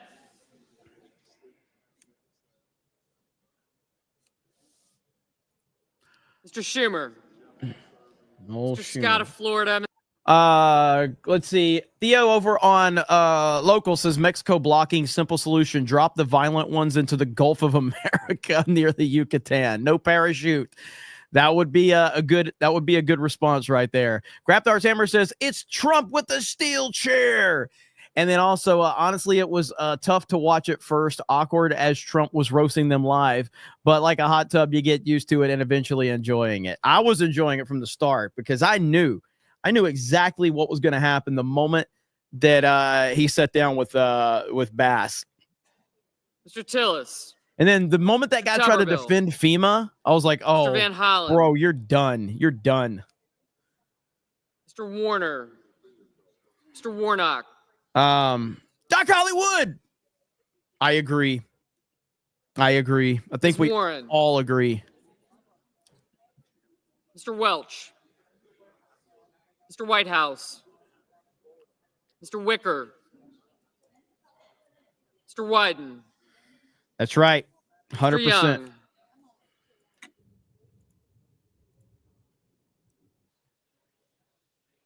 Senators voting in the affirmative. Banks, Barrasso, Blackburn, Budd, Daines, Ernst, Fisher, Graham, Haggerty, Hyde-Smith, Johnson, Justice, Kennedy, Lee, Lummis, Marshall, McCormick, Moreno, Mullen, Ricketts, Rounds. Let me turn it. I want to turn it down so I can hear a little bit. Let's see. Okay. I'm going to turn it down really low and I'm going to read super chats. Look who's here. We have a special guest. Welcome in.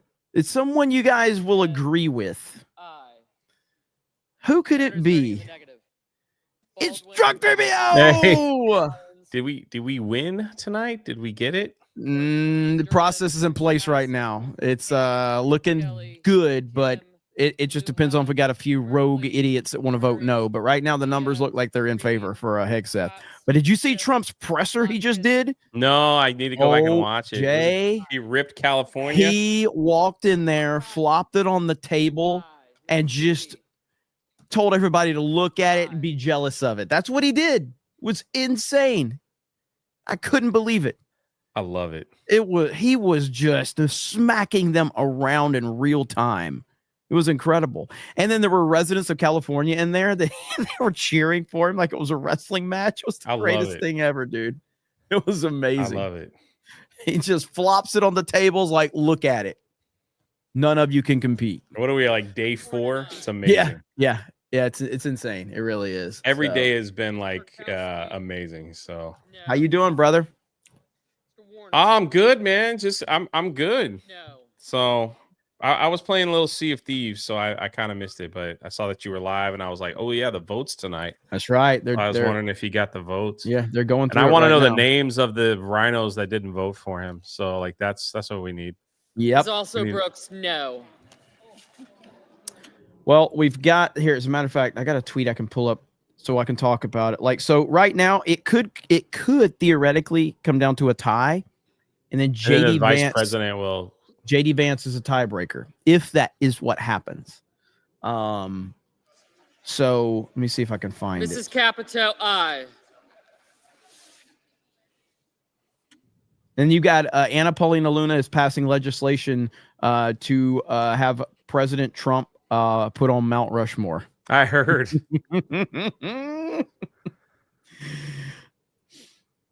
So we've got let's see. So right now,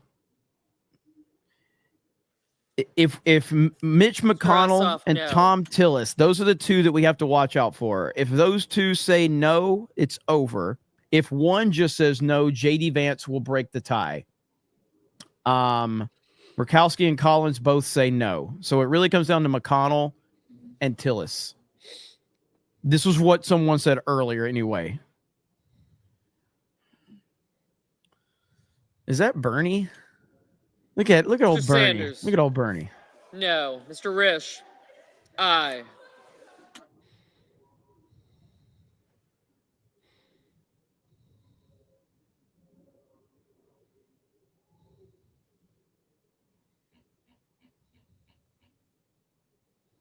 If either of them say no, there'll be hell to pay. Also, I think I know Chris is going to be getting some updated emojis soon. Chat. Curtis, aye.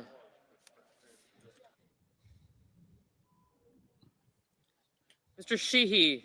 50% of them are Aye. drunk. That I agree with that.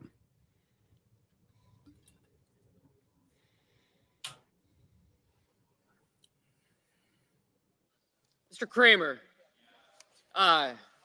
Didn't McConnell vote yesterday? Yay, if I'm not mistaken. Ms. Warren.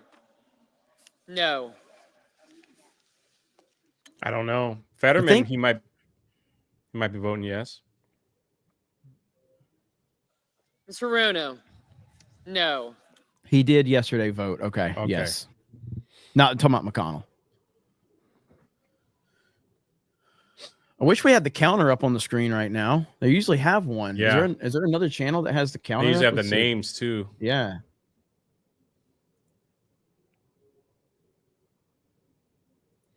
See if I can find anything. Ms. Rosen. No. Mr. Schumer. No. Mr. Whitehouse. No. Guy's name is Mr. Whitehouse of all things.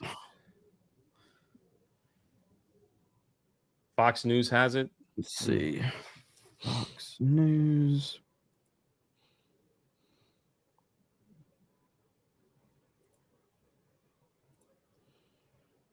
They don't have a counter.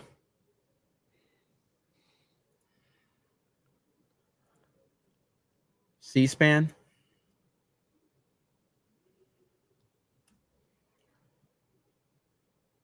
C-SPAN's not live, are they? No, they're not showing.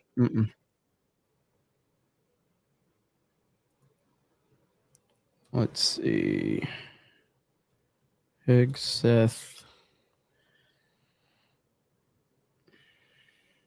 Nope. Mr. Murphy. No.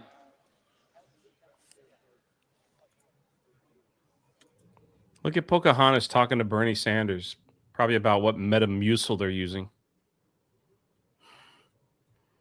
Mr. Hawley. Metamucil. Let me pull up. I think I can pull something up. Hang on just a minute. Let's see here. All right, here we go. I got it.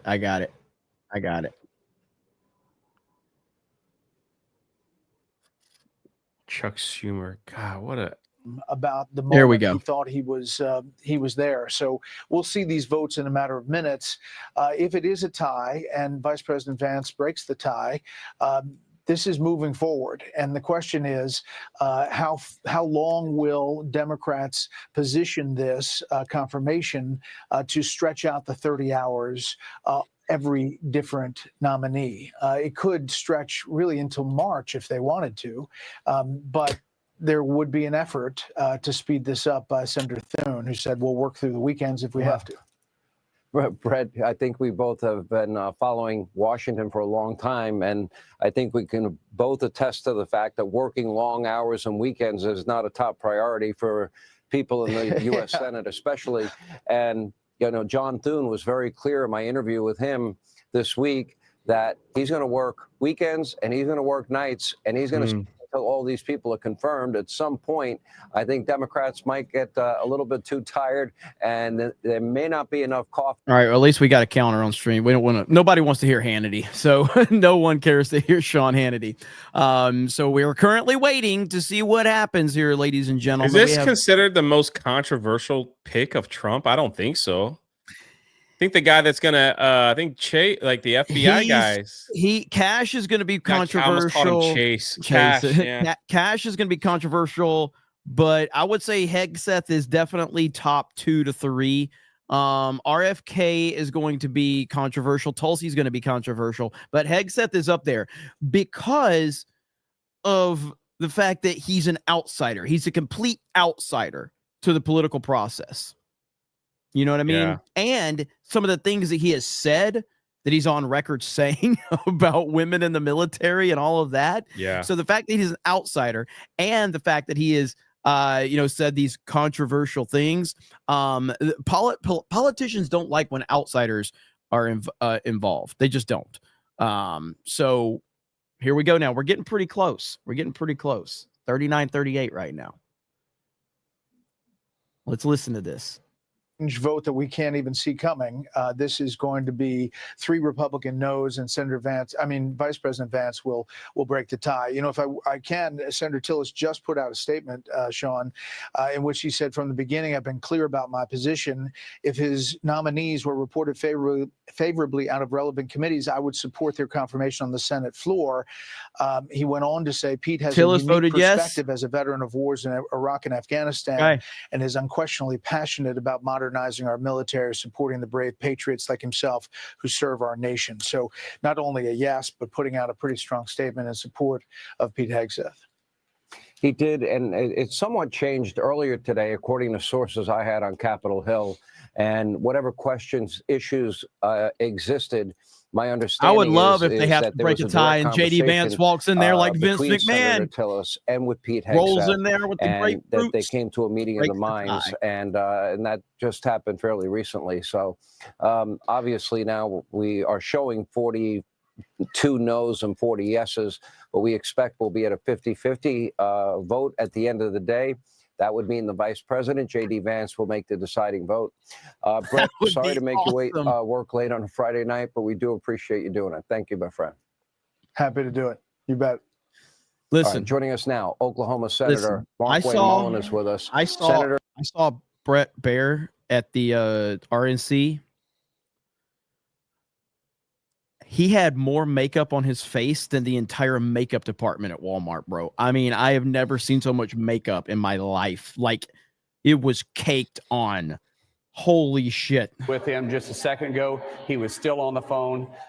You're right. Him and Tillis did have a good meeting today. And I'm telling you, Pete and Jenny, they're a power couple. The way they attacked the media, the way that the media came after them, and they just faced it front on. They took the shots over the head, and they never blinked. They never stepped back. They just continued. He's to move old. forward. Yeah, honestly, I think Brett Baer may be 80 years old. They just today so much makeup on because him. of his ability to go into the fire and win the fight. I have been so impressed by him through this process. I get to call him a friend like you. Yeah, this just was X'd out. It was put on X by Senator Tom Tillis. From the beginning, I have been clear about my position. If President Trump's nominees were reported favorably out of the relevant committees, I would support their confirmation on the Senate floor, absent new material information on their qualifications. Once Pete Hegseth's nomination was sent to the floor by my colleagues on the Senate Armed Services Committee, I conducted my own due diligence, including asking tough questions of Pete. I appreciated his candor and openness in answering them. He has a unique perspective as a veteran of wars in Iraq and Afghanistan and is unquestionably passionate about modernizing our military and supporting the brave patriots like myself who serve our nation. I will support his confirmation. Look forward it's to looking like he's going to get it. Rebuild our military. It's looking good. Advance It's Donald looking Trump's good. Peace through strength agenda. Unless there's a surprise no. That, you know what? I've got to give a lot of credit to any senator, taking advising consent as a serious matter is something that I think that every elected official should do. And some people, get angry if senators ask extra questions or want more information. To me, they're doing their job. Sean, what Tom is very thorough, and I'm telling you, his word is gold. If he tells you where he's at, he's going to be there. At the same time, he's going to do his job, and he's not going to pull back punches. What he appreciated about Pete was exactly what President Trump appreciates about him too. He's not afraid of the fight, and he's not afraid of taking on tough issues. Pete sat there and would take the questions, and he didn't dodge them. He didn't hide from them. He addressed every single one of them, and that's why he was able to win the votes over. Now, we knew we were walking in to a situation where we may lose 3 people, and we started there. We started there thinking that we're going to have 50-50 on this vote, and then Senator J.D. Vance is going to be able to cast the deciding vote on this one. That's exactly where we started, and it was exactly where we ended up.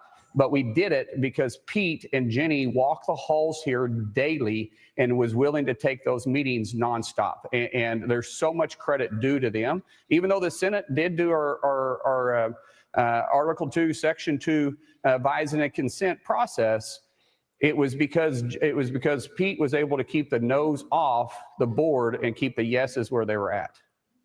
I guess the one person that maybe I have questions about would be Mitch McConnell, only because Mitch, you know, his successor, John Thune, he knows how hard that job is. He also knows that Pete is very pro-military.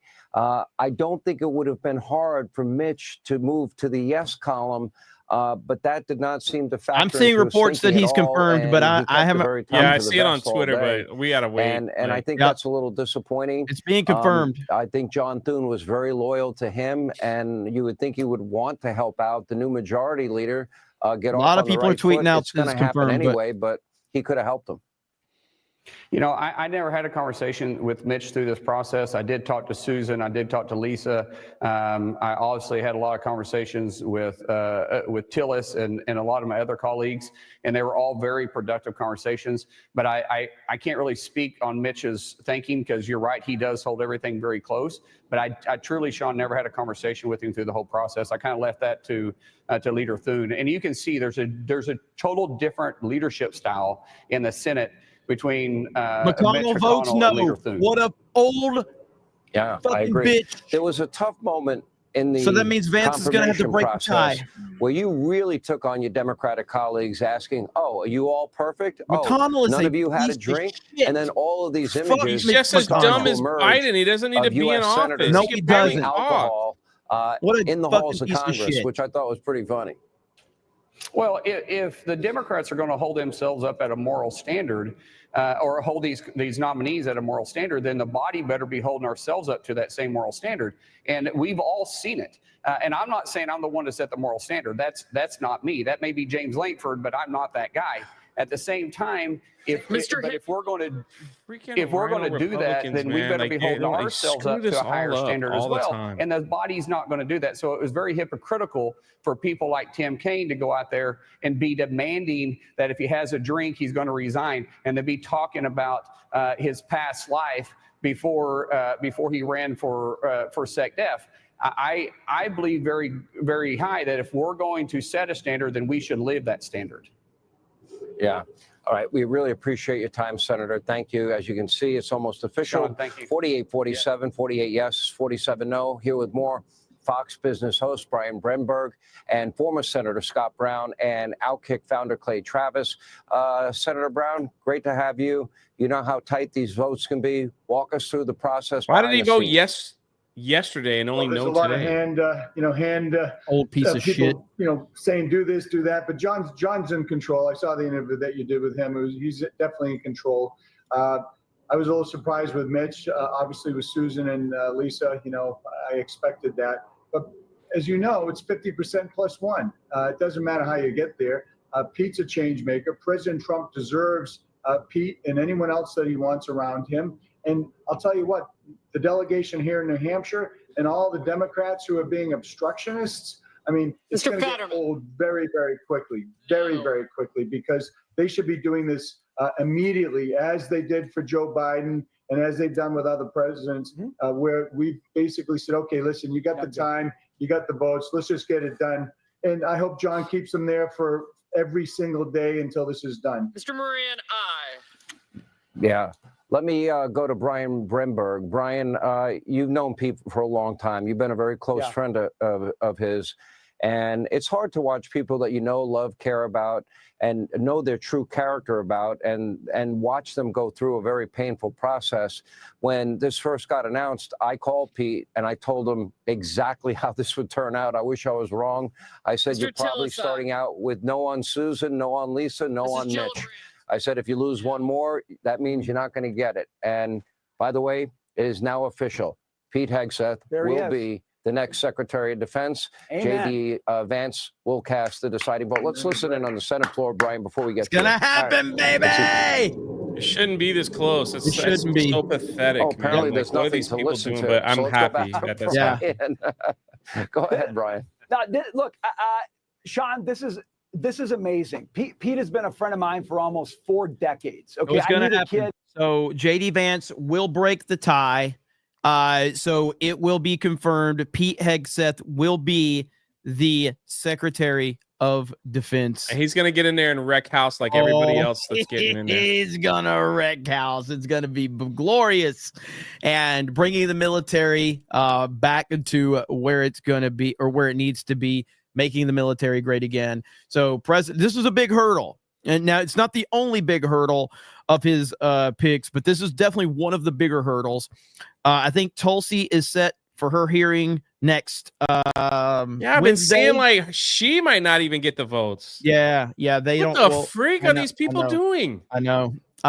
Rhinos, man. This is what President Trump was fighting his first term. Holy crap, we're on a freaking roll on day number 4. What are they thinking? So we get RFK and Tulsi next week, I believe. I don't think the Kash Patel hearing has been scheduled yet. RFK is on the 29th. Okay. And then Tulsi, I think is Wednesday, if I'm not mistaken. But this is good. This is at least, it doesn't matter. It's close. We understand that, but what'd you have? You have a total of 4 Republicans vote no, or was it 3? I think it was 3. That means we had a Democrat vote yes. Did any Democrats vote yes? Is that true? And my Steiner math might be off. Steiner math. A win. Yeah, I get it. I'm just saying, like, it shouldn't even. God, these people.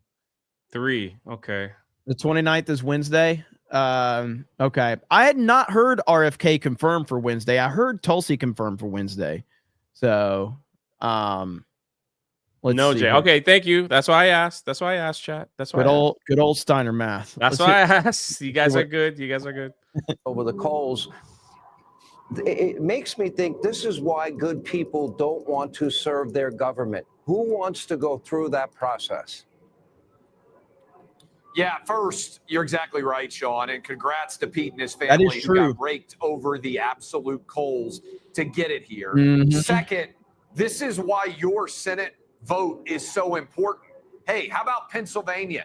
Dave McCormick wins in Pennsylvania by 15,000 votes or so. That's the difference between Pete Hegseth getting across the finish line or not.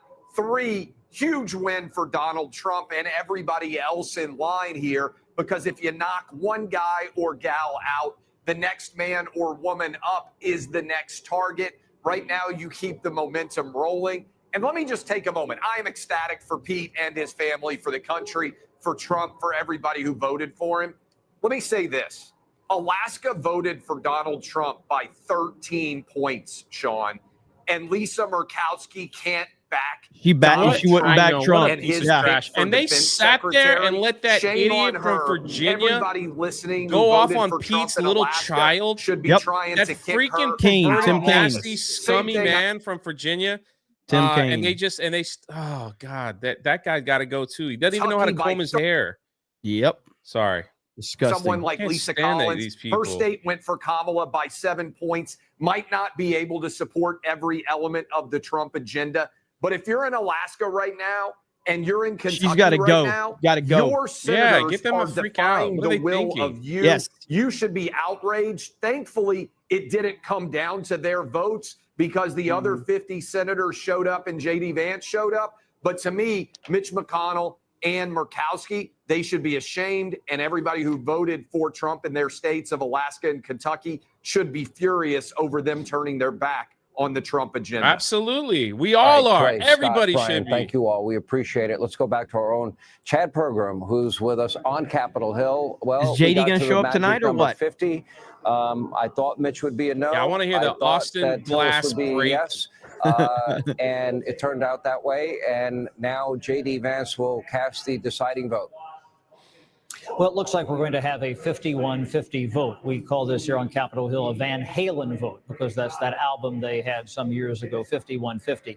Again, Vice President Vance has just been in office a couple of days, and this will be his first tie-breaking vote. It doesn't happen very much, depending on the arrangement of the Senate and the arrangement of the issues before them and whether or not a vice president has to break a tie. So he's getting to do this very early on. We saw this during the Trump administration the first time, where Vice President Pence had to come come to Capitol Hill to break a number of ties on both issues and even some lower level figures. But I mentioned earlier Betsy DeVos, the former education That secretary. piece of trash. What you're looking at Virginia right should now be on the floor, ashamed of Mike himself, Brown, bringing in a little Republican senator from child South Dakota. for his little He's kind of leaning perversion back in that chair all speech the way to try over to to the own, right like, there. had That's nothing to do with the dais. position, And had that's Mike Brown's nothing at some point, to Secretary. do with What you're looking- qualifications of the position. The guy's sick. Like, I can't believe that they allowed that type of questioning. These are sick people, it- man. it's Most of these awful, man. politicians, It's like most of these freaking awful. politicians are sick people. They're all sick people. And I don't even know what he's trying to, like, what some of them like try to gain with, oh, I got him. Like, I made fun of his kid. I Yep. called her a bastard. Basically what he said. I'm paraphrasing, of course, but it's like, you don't, God, I was shocked when I watched that, on how disgusting it was. And then these Republicans don't have the balls to stand there and back your guy. Like, what is wrong with y'all? I don't get it. You might as well vote for AOC, get the Green Deal going. If that's the case, you might as well just do all that. Well, I just hope that Pete Hegseth, I hope that adds a chip to his shoulder. Yeah, I know. That's what I'm saying. I hope he comes in with a freaking Indiana Jones, Raiders of the Lost Ark giant boulder and just knock everything down. Get it done in 5 days and start over. Yep. That's what it's going to take. And I want to see these people. Sorry, I get so aggravated. It's like, I want to see these people tweet, well, I lost my job today because, yeah, you did it to yourself. Yep. Freaking sickos, man. 100%. Tim Kaine is, he was, that was Hillary's running mate, correct? Hillary's running mate. Yep. That freak was almost VP. I know. Almost a VP. Disgusting. He can't even comb his hair. He's all like, it's all over the place. He's trying to hide his bald head with whatever he's got up there. He looks disgusting. He's got stains on his shirt. I don't know what he eats for lunch, but he doesn't know how to eat properly. He had the nerve to like rip into the guy's child to think like, yeah, she's the one that's the qualification. So, I could talk bad about your child. Like, what? I can't believe that, That's like, it's like when you go after someone, it's like, yeah, you know the rules, like family's off business, it's like attack the person, fine, it's their position, but it's like, I couldn't believe he did that. And then no one called him out on it except one guy. And it's just like, I don't know. I feel bad for him, but I'm glad he's in. I'm glad he's in. Well, I mean, he knew they all get prepped, and absolutely. They're going to go. I know they knew what was coming. It's a line that should never be crossed. That guy should be completely removed from his position for bringing a child into that. I mean, it's just absolutely disgusting. But that's what these not. And I don't want to make. I want to make sure I'm not saying it's just Democrats, because it's not. 100%. A lot of these rhino Republicans are the same way too. But credit to Pete Hegseth for not because that's the whole point. They wanted him to lose his cool. They want him to blow up and all that stuff. Yeah. Yes, to show that he's not emotionally built for this. That's exactly what he was trying to do. That guy should never be forgiven for that. Never. I'm looking to see if we have any news on if JD Vance is this going to happen tonight? Is he going to be sworn in tonight, or is this going to have to wait? I mean, we need to get this done like ASAP. So I'm not seeing anything. I saw one tweet claiming JD Vance is there tonight, but I don't know if that's been confirmed. Let's see here. And again, if you're just joining, we've got reports from Mexico refusing a plane full of. I saw that. What the freak? Yeah, of illegals that we deported. Apparently, Mexico is refusing this flight. Go ahead, keep pissing Trump off. That's not going to end very well for you. Vance has the vote now. Okay, let's see. I'm they're gonna send in the special forces, the Green Beret. They're gonna come in and rip out those cartels, and they're gonna be like, "What just happened?" Let's see. They're gonna, because they're now considered terrorists. So it's like, go in and just take them out, man. Take them out. Let's see. So we got this. I mean, if you want to drop him off, just take him to San Francisco and just say, "Here you go." Just so right walk here, right over there. Fox reporting JD Vance is not there, suggesting confidence Hegseth has 51 votes. This is before the tiebreaker. And the next person says Vance is there. Yeah, and so this chick says Vance is there.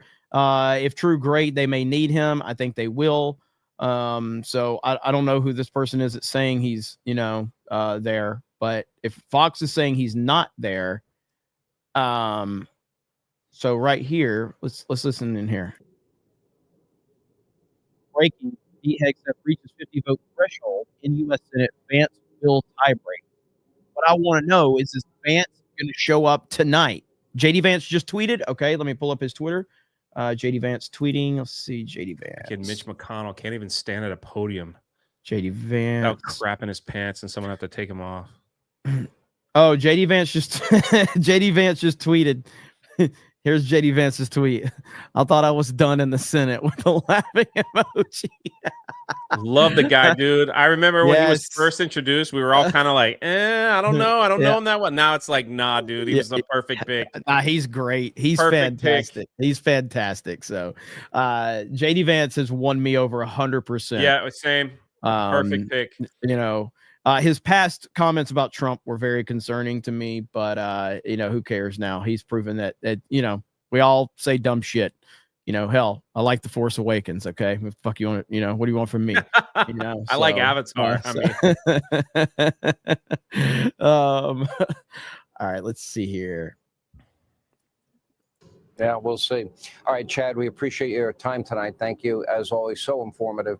We go back to the host of Special Reporter on Brett Baer. A big win by any measure for Donald Trump in this vote. We have other people whose votes will be coming up. Pam Bondi, Kash Patel, people like RFK Jr., Tulsi Gabbard, and others. Do you see any problems with any of those votes? I don't think so, Sean. I think Tulsi Gabbard, there are some questions, and we'll see how that hearing goes. I want to just go back to Pete and how big a night this is and how significant this job is. What issue could Tulsi bring? For her not to be voted in. Correct. Yeah, they're just trying Did to create. She flopped from like Democrat to what? She was Democrat, right? Yes, she moved over. Yeah. Oh, she was like they wanted her to like be the Democratic National Chairwoman or some shit like that, or running the DNC or some shit like that. So I don't foresee, like, Pete Hegseth is to me, this probably was the most difficult. Probably, we'll see. 1,000 inside the Pentagon building, a building which I covered for years. That's about 19 and a half miles of corridor, and every which way there's all kinds of different levels of bureaucracy. Now, sometimes it works really well, especially in a war when everybody has to get. I know I got a ton of super chats to get to. I would be careful not having a solid plan before attacking the cartels. They are in an ocean away like Al-Qaeda. They can and will retaliate in U.S. cities against U.S. citizens. That's why I'm on YouTube and not running the plan. I mean, obviously, I feel like that there's going to be a foolproof plan, and I'm sure Trump has already worked that out. I mean, he knows he's going against some dangerous people, so... And personally, I think I'm an expert when it comes to dealing with cartels because I watched Breaking Bad, so I kind of understand everything that goes on there. I thought you were an expert. So, I mean, watched Gus and no problem. Make Mexico the 52nd state. All right, let's see. Matt Strange says, really enjoyed your stream today, Jay. Can't believe what I'm experiencing in our country now. Just amazing. And I just think the best is yet to come. Hail. Hey, I appreciate that. Yeah, that early morning. We get 500 people every morning. That's shocking from 8 to 10. We have a great time. Yeah, we go over. And it's funny when I go over a clip, they're like, Jeremy showed this last night. It's great. And I'm like, all right, cool. We'll watch it. We'll watch it again. By the way, MegaCon, it's official. We have our panel Saturday, noon, February 8th. That's the same day as the meetup. So Saturday is going to be a huge day for us. So we have the panel at noon Saturday, and then we have the meetup that night. We were working really hard to get that panel at that time. We're really happy about that. I think we have an article on geeksgamers.com that has all of the details. So I can't wait. If you have not, please RSVP for the meetup. Cam Man's dropping links. The rest of the mods will be dropping links. Please RSVP if you're interested in the meetup. I cannot wait.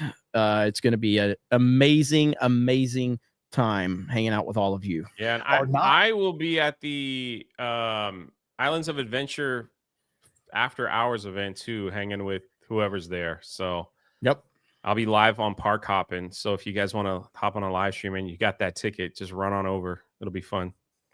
What channel do you stream on from 8 to 10? The chat is asking. Tell them real quick. Welcome to the Rebellion podcast channel. And that's where I do. Minute, hold it down. Okay, thank you. That's where I do. That's where I do all the like podcast interviews when I interview people. I used to keep it all on Drunk 3PO, but I separated it. So we talk a little politics, talk like whatever the chat wants. It's kind of chat driven. So it's yeah, Lady Aaron, thank you. She put that up there. We do it Monday through Friday, 8 to 10. Sometimes a little late, sometimes a little early. But yeah, it's early for a lot of people, but I enjoy that time period. So, and I leave them up. So if you want to catch them later, but we have a good time over there. It's fun. We laugh at meltdowns. We kind of go through that first, and yeah, 8 to 10 Eastern AM. So, and I have some very bad takes, and I love when the chat corrects me. Like Sean, my financial advisor, I think he was in here not agreeing with me again, which is good, and a few others. We have a good laugh. I agree with Jay. Yeah, I know. Good old I agree with Jay. Well, this has been an exciting day. Yeah, Donald Trump smacking down. I'm gonna watch that once I get off. Dude, it's so good. It's so good.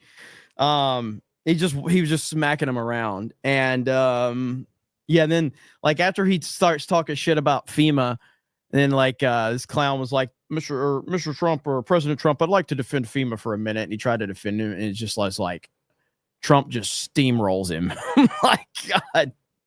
Yeah, it was must see TV. It was fantastic. It really was.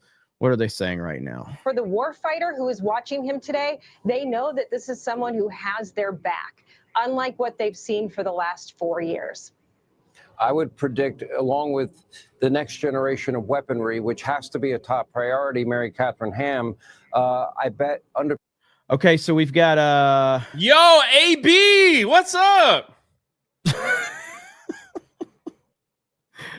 Is that AB? If that's the real AB, can you tweet something right now? And I'll go check.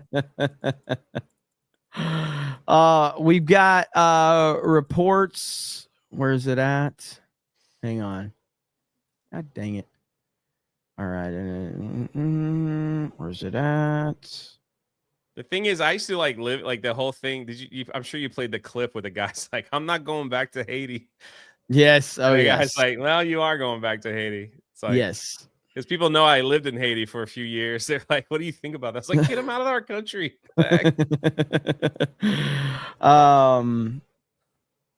Let's see. All right, we got that. We got that. I just saw a tweet. You know how I complain about this all the time. You know, you'll see something on your Twitter feed, but then it updates. And then it like flips. Yeah, I hate it. It's like I just saw a good tweet and now I'm like, where did it go? Where did the damn tweet go? Okay, here it is. Here it is. Just in, Mexico accepted a record 4 deportation flights from the Trump administration in a single day on Thursday. So it looks like that's getting all worked out. So that lady is trying to act tough. Uh-oh, here we go. Hang on.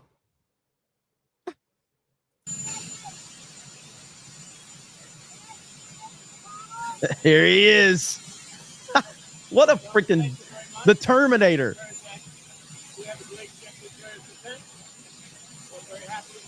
Can't hear him.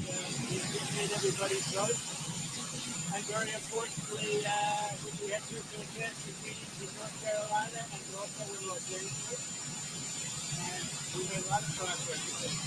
Practice the best. We appreciate you being here, and we're going on. There we go. DEI microphones. No. We just had a good talk. We're on the same team. We want to get it fixed. So we had a very good talk with the governor. Had a very, very good talk. What do you think of McConnell voting against Hegseth nomination? I didn't know that. I just know we won. I didn't know that. I think the mayor got the message that he's got to cut red tape and get stuff done. I hope the mayor got the message. Yeah. I don't know. I'm not sure, but I hope so. He's like, I'm not sure she got the message. These people want to get about building their house. They're not going to wait around 18 months, and they're not going to wait around a long time. So we're going to give an immediate permit. Are you concerned about any other nominations for confirmation in the Senate? No, I'm honored to have Pete. I think Pete's going to be a great Secretary of Defense, Pete Hegseth, and we're honored to have him. It's so great to have him as president, man. It's so great. I did speak to Pete, yeah, in the plane, in the helicopter. I think Pete is going to be a great Secretary of Defense. Are you disappointed that McConnell voted no? I didn't even know that. No, I don't know that. I just heard that we won. Winning is what matters, right? So thank you very much, everybody. Are you going on the plane? Good. Maybe I'll see you on the plane. We'll see you on the plane. Thank you. What a boss. What a boss. You know, it's weird. His attitude, like it just seems like he's doing this. It's just something different in a good way. Yeah. The way he's handling everything, handling the press, handling people. It's confidence to, not that he's ever lacked for confidence, Right. but It's different in such a better way. I love it. It 100% is. He has no worries right now. Exactly. He has nothing holding him back. He doesn't have to play any politics at all. He's very, very much comfortable. He's more comfortable now than he was. Yes. And he is laser focused. I mean, he is laser focused. I've never seen him this comfortable and this confident. And just like anything else in life, when you're battle tested and you get over that hump, no one has ever gone through what he went through in these last 4 years. So going through all that, And he can it's walk just up like the flight of steps. Yeah. Yes, exactly. No, So- but I mean, just like seeing his press conference when he was signing all those executive orders, and he just like one question after the next. Any question, he just was like, "Yeah, well, we're gonna get it done. Yep, we're Yeah. gonna deport him."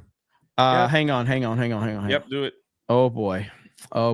This guy. Oscar says you're okay with the things Trump does. Okay, bye. What the freak? Did you really come in this chat and say something like that? What the heck is wrong with you? What were you expecting? Like, what the fuck were you expecting? Afuera. What were you expecting? Seriously. I can't imagine what you were expecting. What the freak? Who types okay bye? The airport? Are you taking off here? Did you get your soy latte and you mixed it all up and you're like, oh my God, he likes Trump. Okay, bye. Like he's just trying to be friendly. What are you doing here? Afuera. Get out. Okay, bye. And it's not over. Only hours ago, President Trump landed in California to tour the devastation from the wildfires in Los Angeles. This was his second trip of the day. Early this morning, the president was in North Carolina meeting with locals who are still struggling to recover from Hurricane Helene after four. Look at Eric's super chat. I saw it. I saw it immediately. It's not making me laugh. Now the whole chat is okay, bye. Okay, bye. Oscar created a new meme. All right, he created a new Very meme. weak wrist that pound the table. Okay, bye. I don't know what else to say.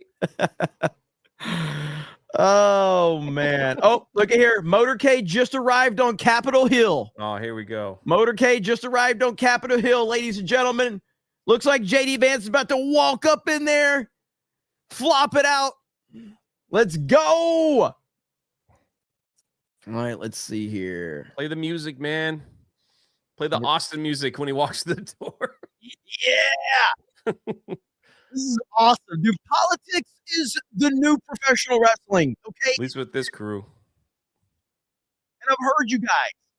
You guys were like, Jeremy, you can't stop CobraCast. You can't stop CobraCast. I'm getting yelled at. Like, they're like, you cannot stop CobraCast. You can't. I'm like, all right. Right. And clearly the people really, the show's All right, amazing. chat. I'm sorry, I didn't mean to cut you. Chat was good. Was Jeremy's mic going out while he was talking? Was it? Or is it just me? No, I just like it could have been Oh, me. they said it. They said audio scuffed a little bit. Okay. Mine's been doing that mine's been doing that crap too. I think there's a program through Streamlabs that I think I'm going to start using. StreamYards has gotten progressively worse. It has, and It they've really gotten more has. expensive. Yeah. Exactly, Veronid. Exactly. The kind of idiot that pees sitting down. Yeah, this is these. You know what the type of person that doesn't like Trump? This one. You need to settle down and mind your business, okay? Both of you guys? Ma'am, once again, ma'am. I said both of you. No, you said sir. Once again, it's ma'am. I actually said both of you guys. It was a general. Right beforehand, you fucking said sir. Sir? Okay. Motherfucker, take it outside. If you want to call me sir again, I will show you a fucking sir. I apologize. Motherfucker. I apologize now.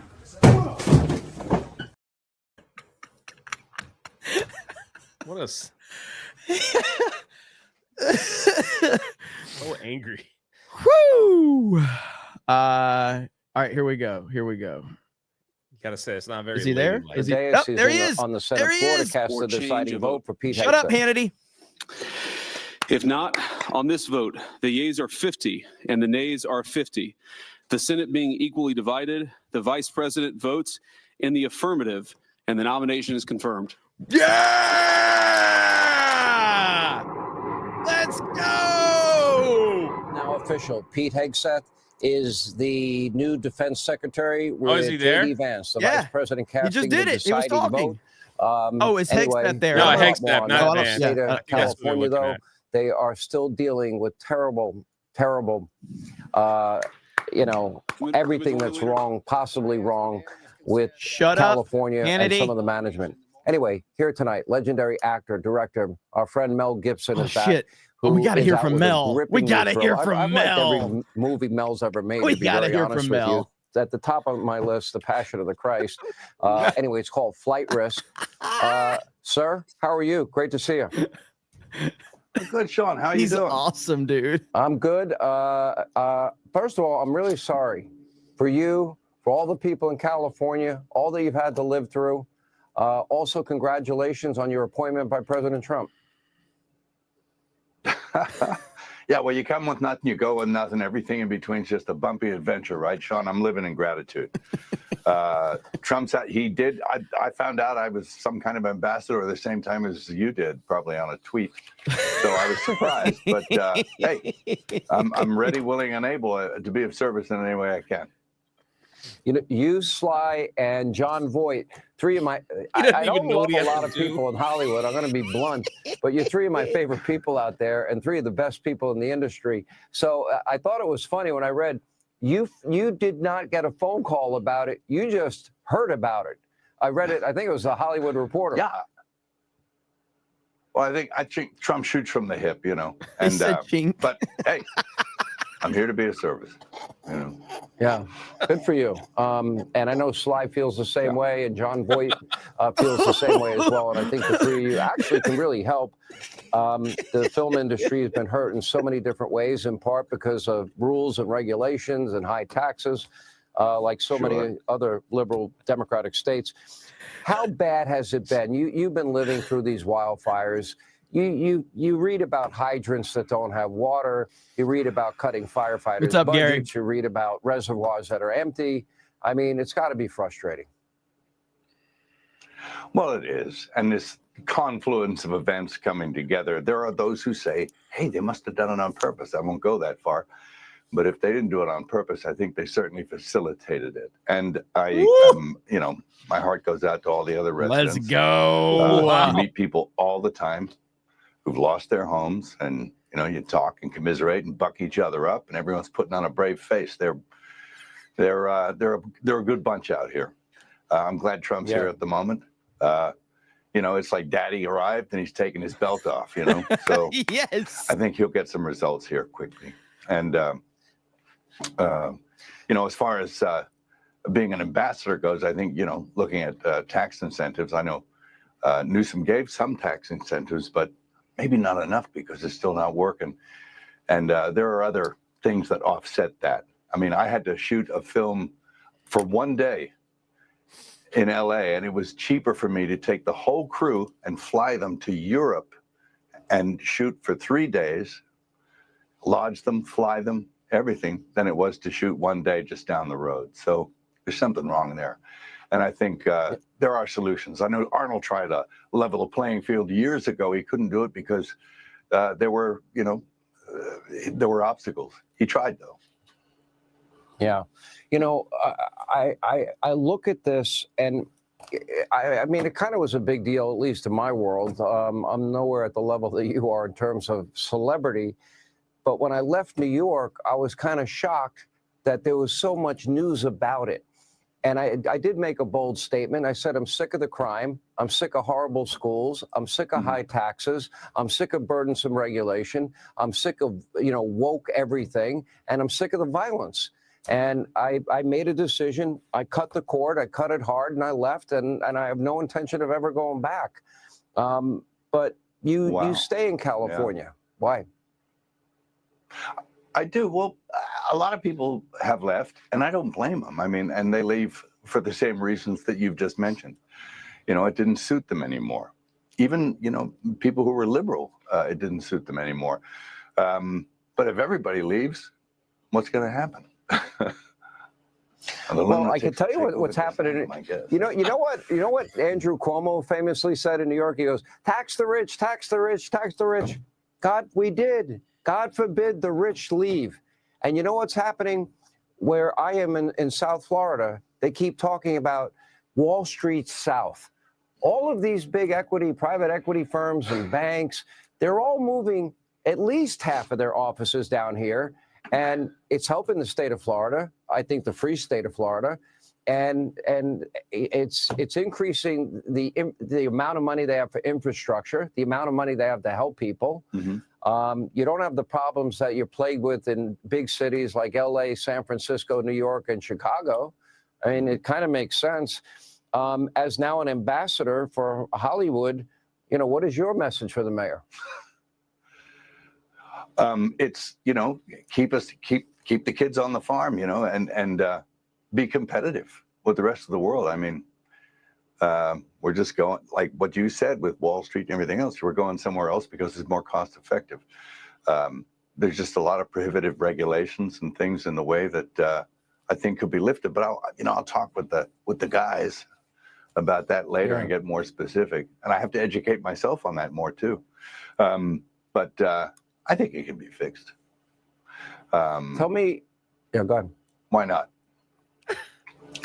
Tell me about flight risk. And my understanding is you have in Mel's the works just great, maybe dude. a sequel to The Passion of the Christ, which I'm very interested in, if that happens. Yeah. Well, flight risk is, hey, it's fast and it's fun. It's entertainment, and people have been going to see it and texting me and saying they're digging it. So, hey, I'm happy because it's like anything. It's like if you're a chef and you share a meal with people, you want to know they dug it. So that's good.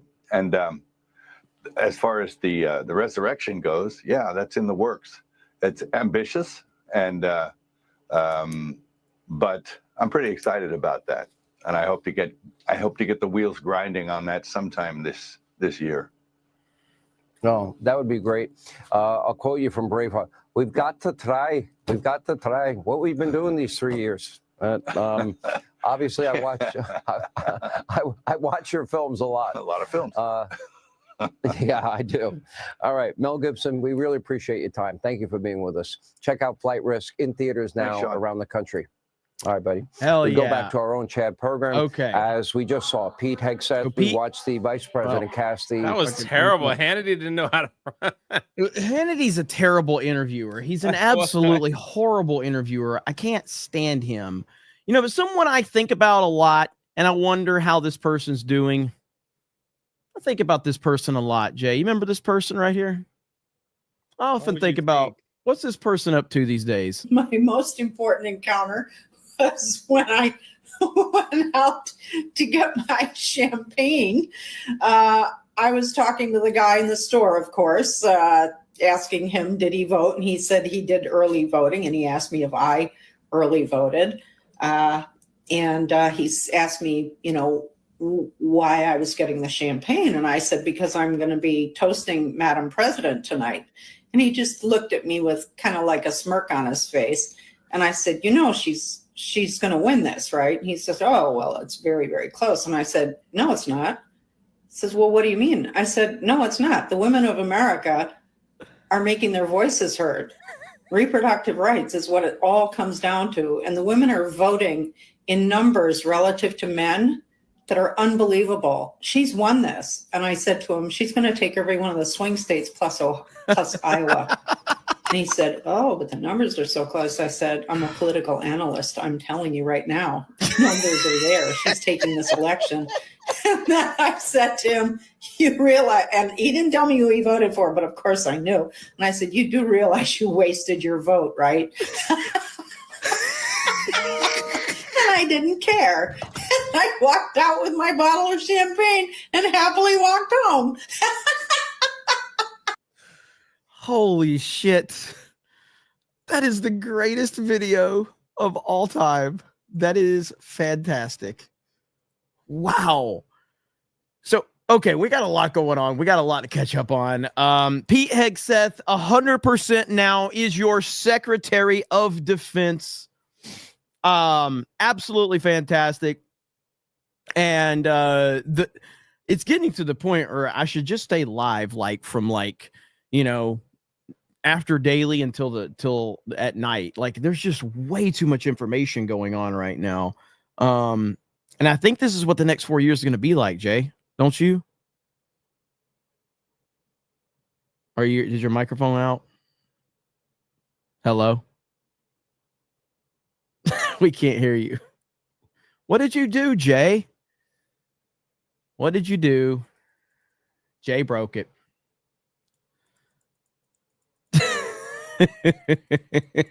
What about now? There we go. There we go. Saying this whole time, like, what happened? Did there you do we something? go. No, I would never do that to you. Can you buy me a new mic? I'm having problems. Yeah, I'll buy you a new mic. All right, man. Go do your super chat thing. No, but what do you think? You think the next 4 years is going to be like this? I think every day is going to be like this. Yeah. Oh, look at Gary. Dang, that cut me, man. What'd he say? What'd he say? Oh. And you want to know something? I called this man, and I might have saved the Vegas meetup, and he still won't give me any props for it. And now that he said that, I'm going to tell the world that I'm the one that saved the Vegas meetup. He better buy me a transformer. That's all I want. Oh, Jay is muted. Okay, bye. Oh, man. I don't know why. It didn't even say it was muted on the thing.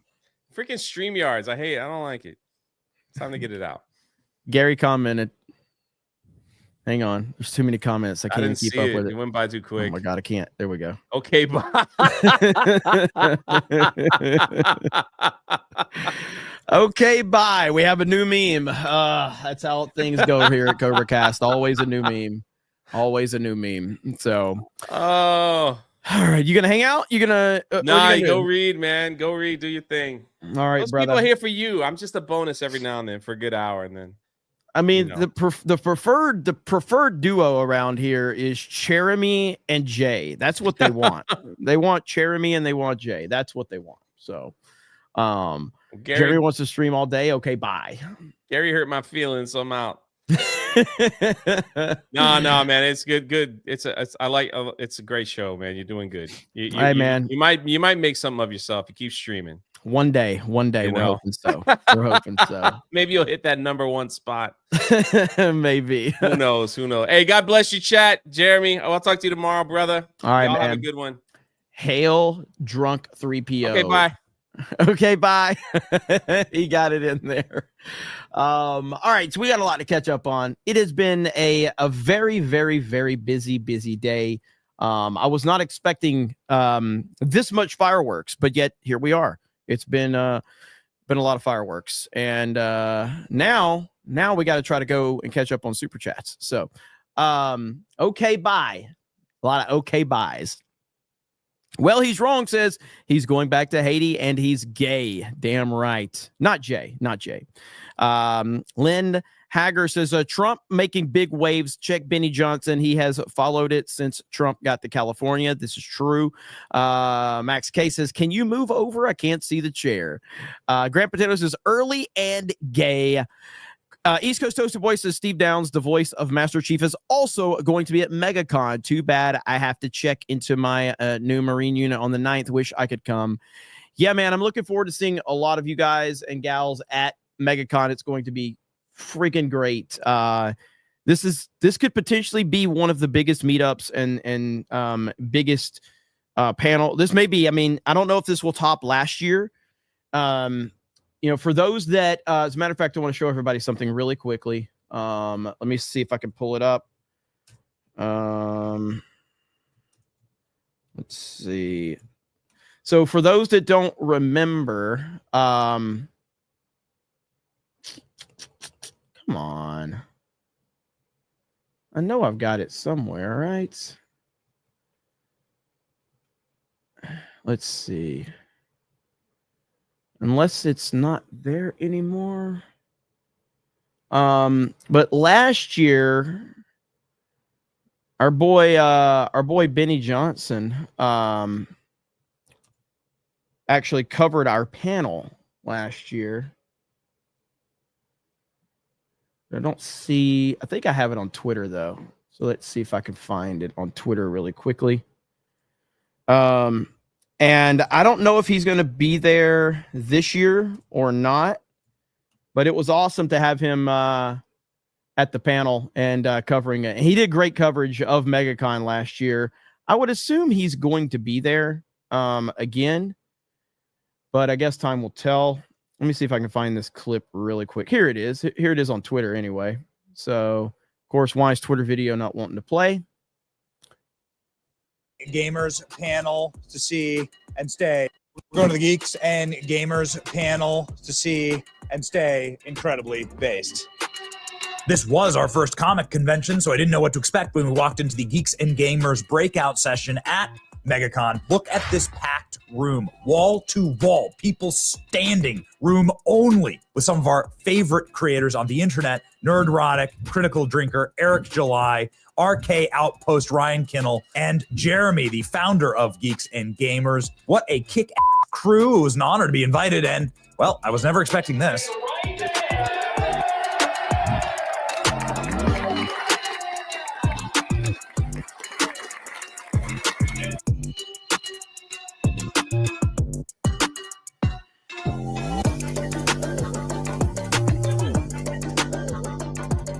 This is MagaCon, right?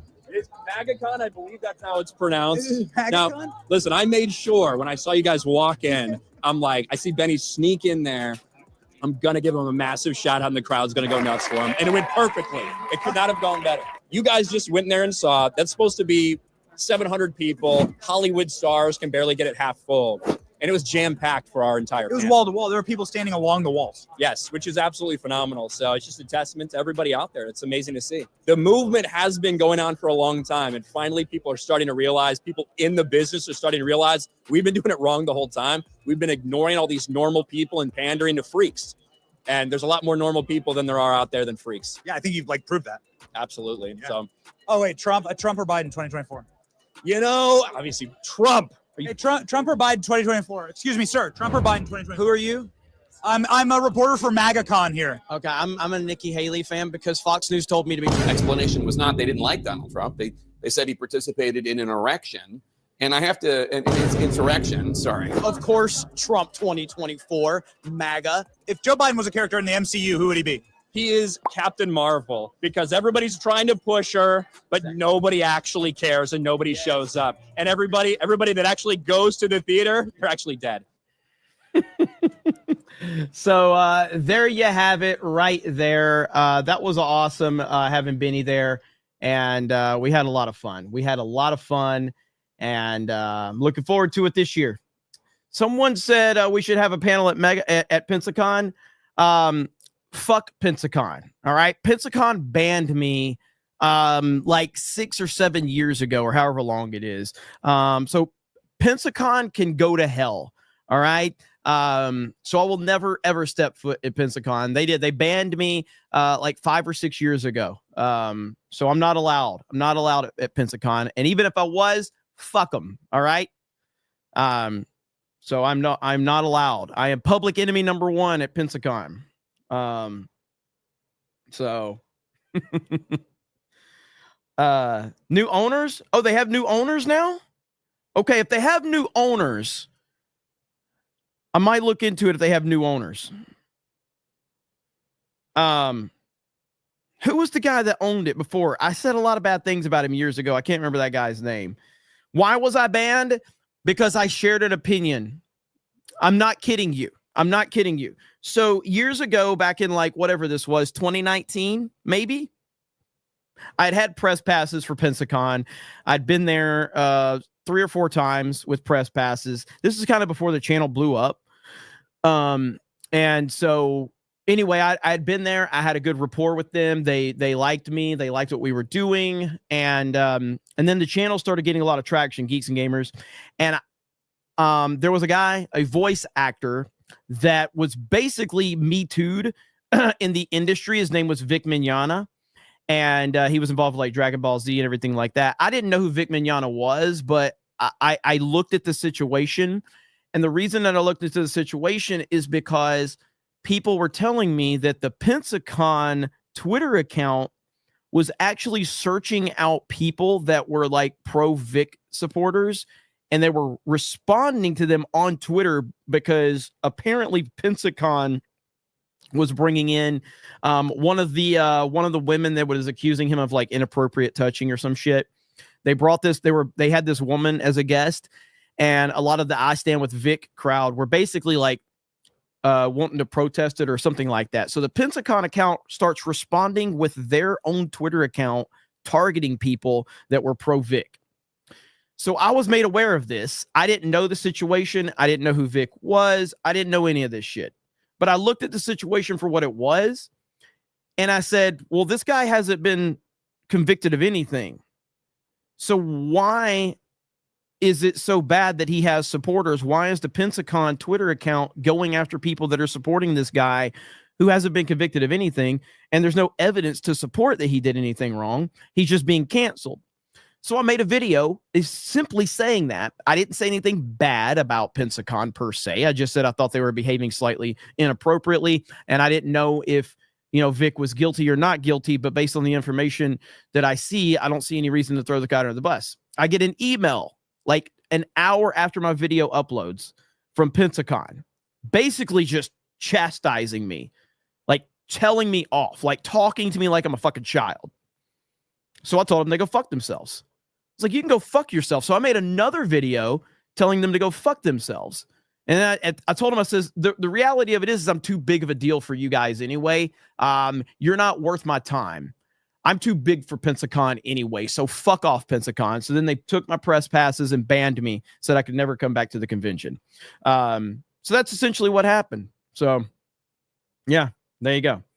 So fuck Pensacon, all right? They can go straight to hell.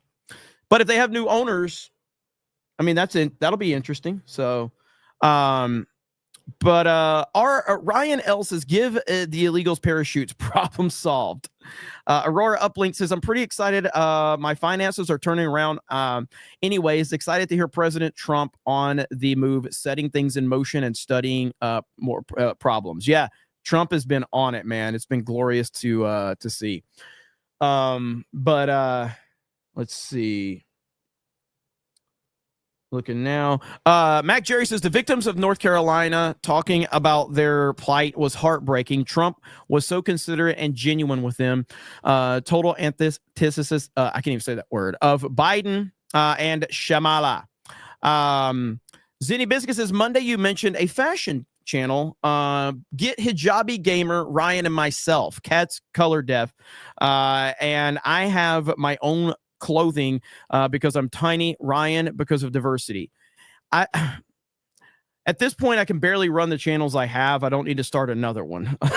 Mac Jerry says they're probably getting Trump's fingerprints and DNA so they can plant evidence as a source of the fire dependent on him. Newsom plucked a hair from Trump when he greeted him. Trump's always got to be watching out for sure. Brian says, born and raised in Cali since 78, Trump cannot give them a dime without trying every political condition he can to the funding. Voter ID deportation. He has to play hardball because they'll F you. Yeah, I mean, I agree completely. Accident Seller says, all the lawsuits, assassination attempts, the lawsuits, the slander, he overcomes it all. That's why his name is Trump. It's all like water off a duck's back. And that's why his first name is Donald. Remember when Chris Christie did the whole Donald Duck thing? How ridiculous that was. God, that was ridiculous. The Joker for $10. Thank you. S. Becker says they're talking real estate to development to a real estate developer and thinking they know more than him. There's Stormbringer with the 50 gifted memberships from earlier. Thank you, Stormbringer, for the 50 gifted memberships. River Miles with the 50 says, Mr. D-Day Cobra, if I could just defend Geeks and Gamers a little. Of course you can. We appreciate that. Let's see here. Wraith Leader says, why is it that they can never mic up the crowd? I can't hear a damn thing they say. It would help. Phil says, astonishing leadership. The world needs Trump. Yes, he does. Yes, we do. I'm sorry. Gay Carpenter says, the doofus on the left didn't want to shake hands with Trump. He even turned on the side when Trump faced towards him. I love seeing these California weirdos just disgusted by Trump.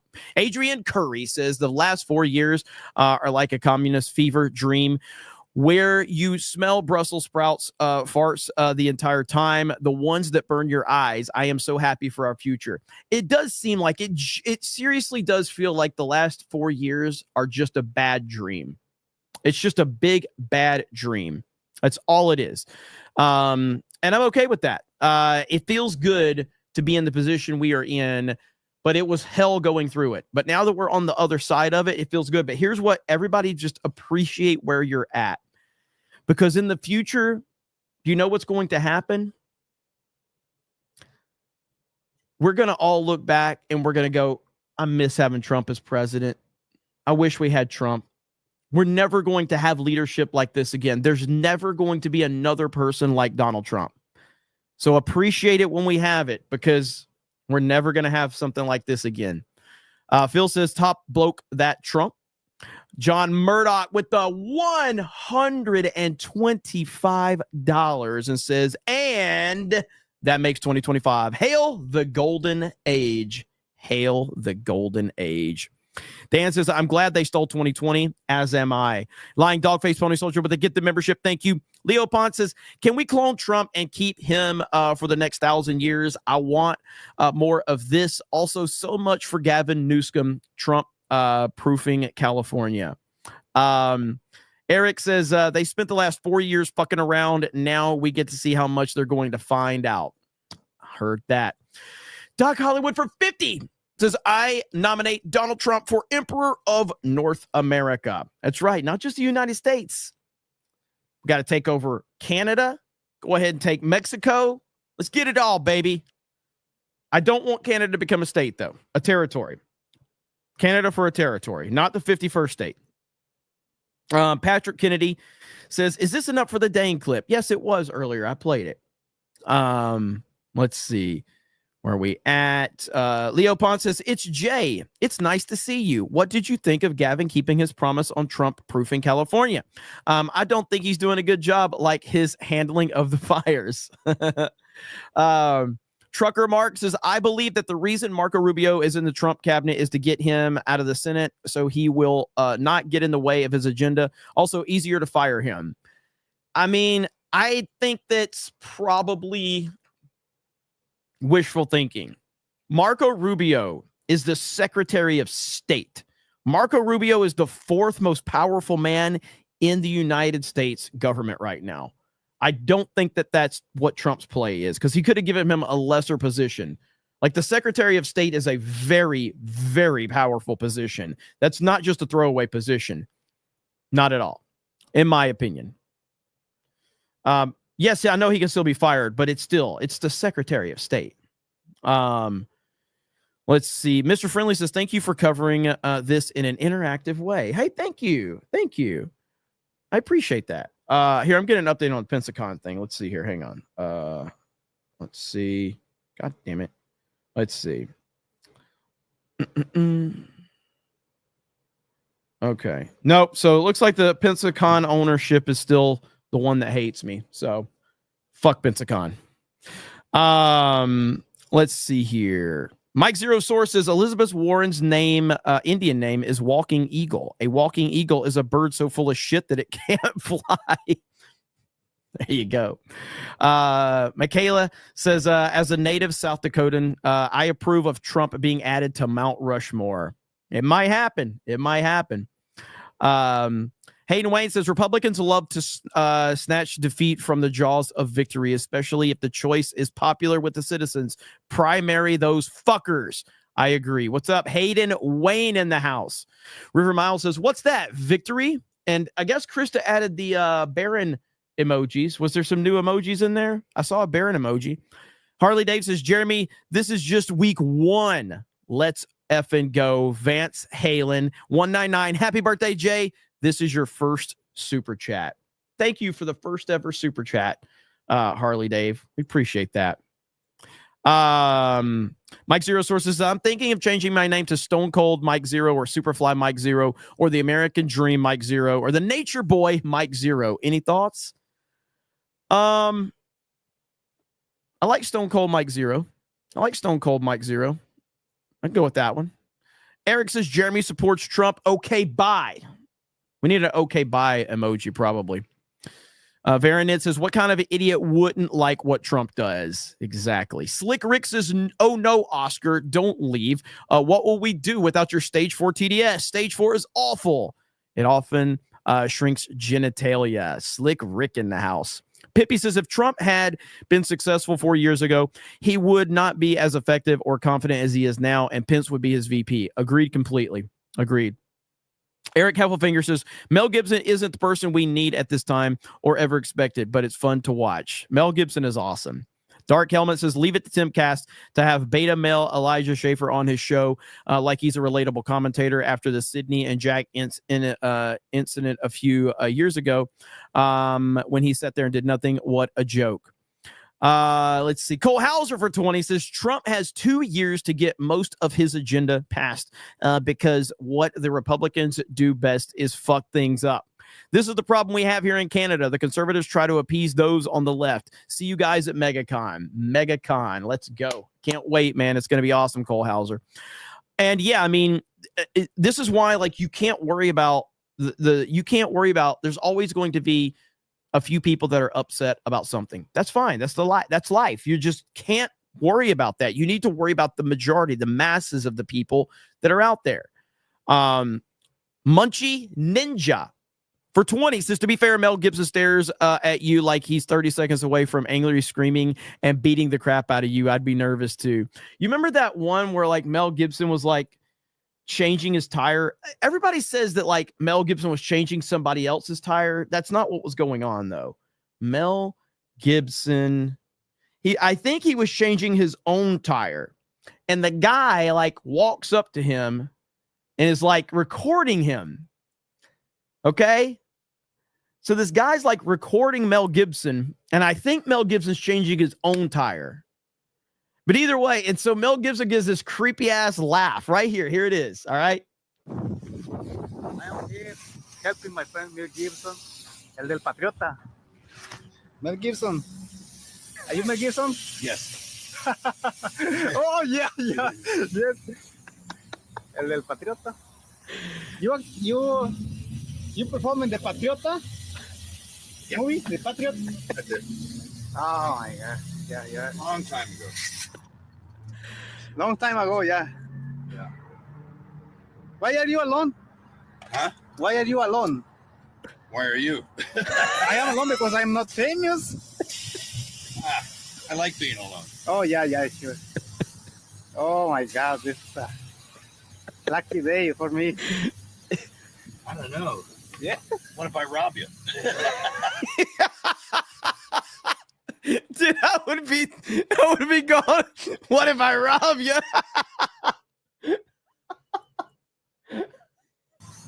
Oh, my God. This is a lucky day for me.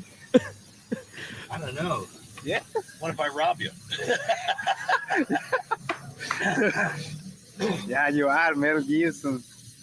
Hey, could you shine that light on this? On the pressure gauge? Okay, let me help you.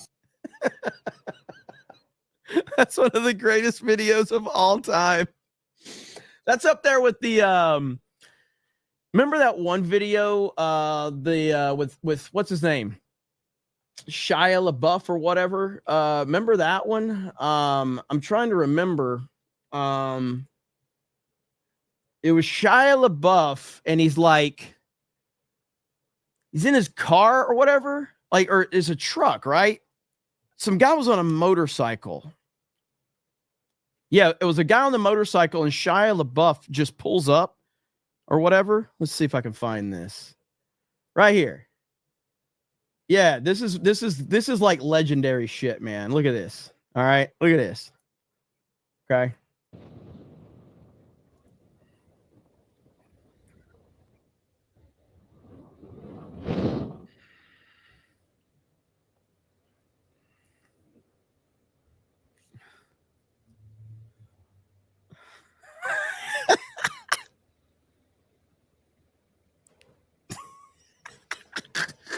How you doing? Good. I got earplugs in, but have a good one.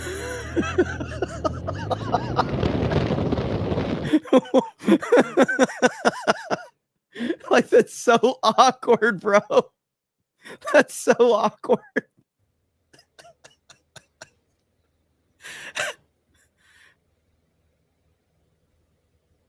How you doing? Good. How are you? Good. I got earplugs in, but have a good one.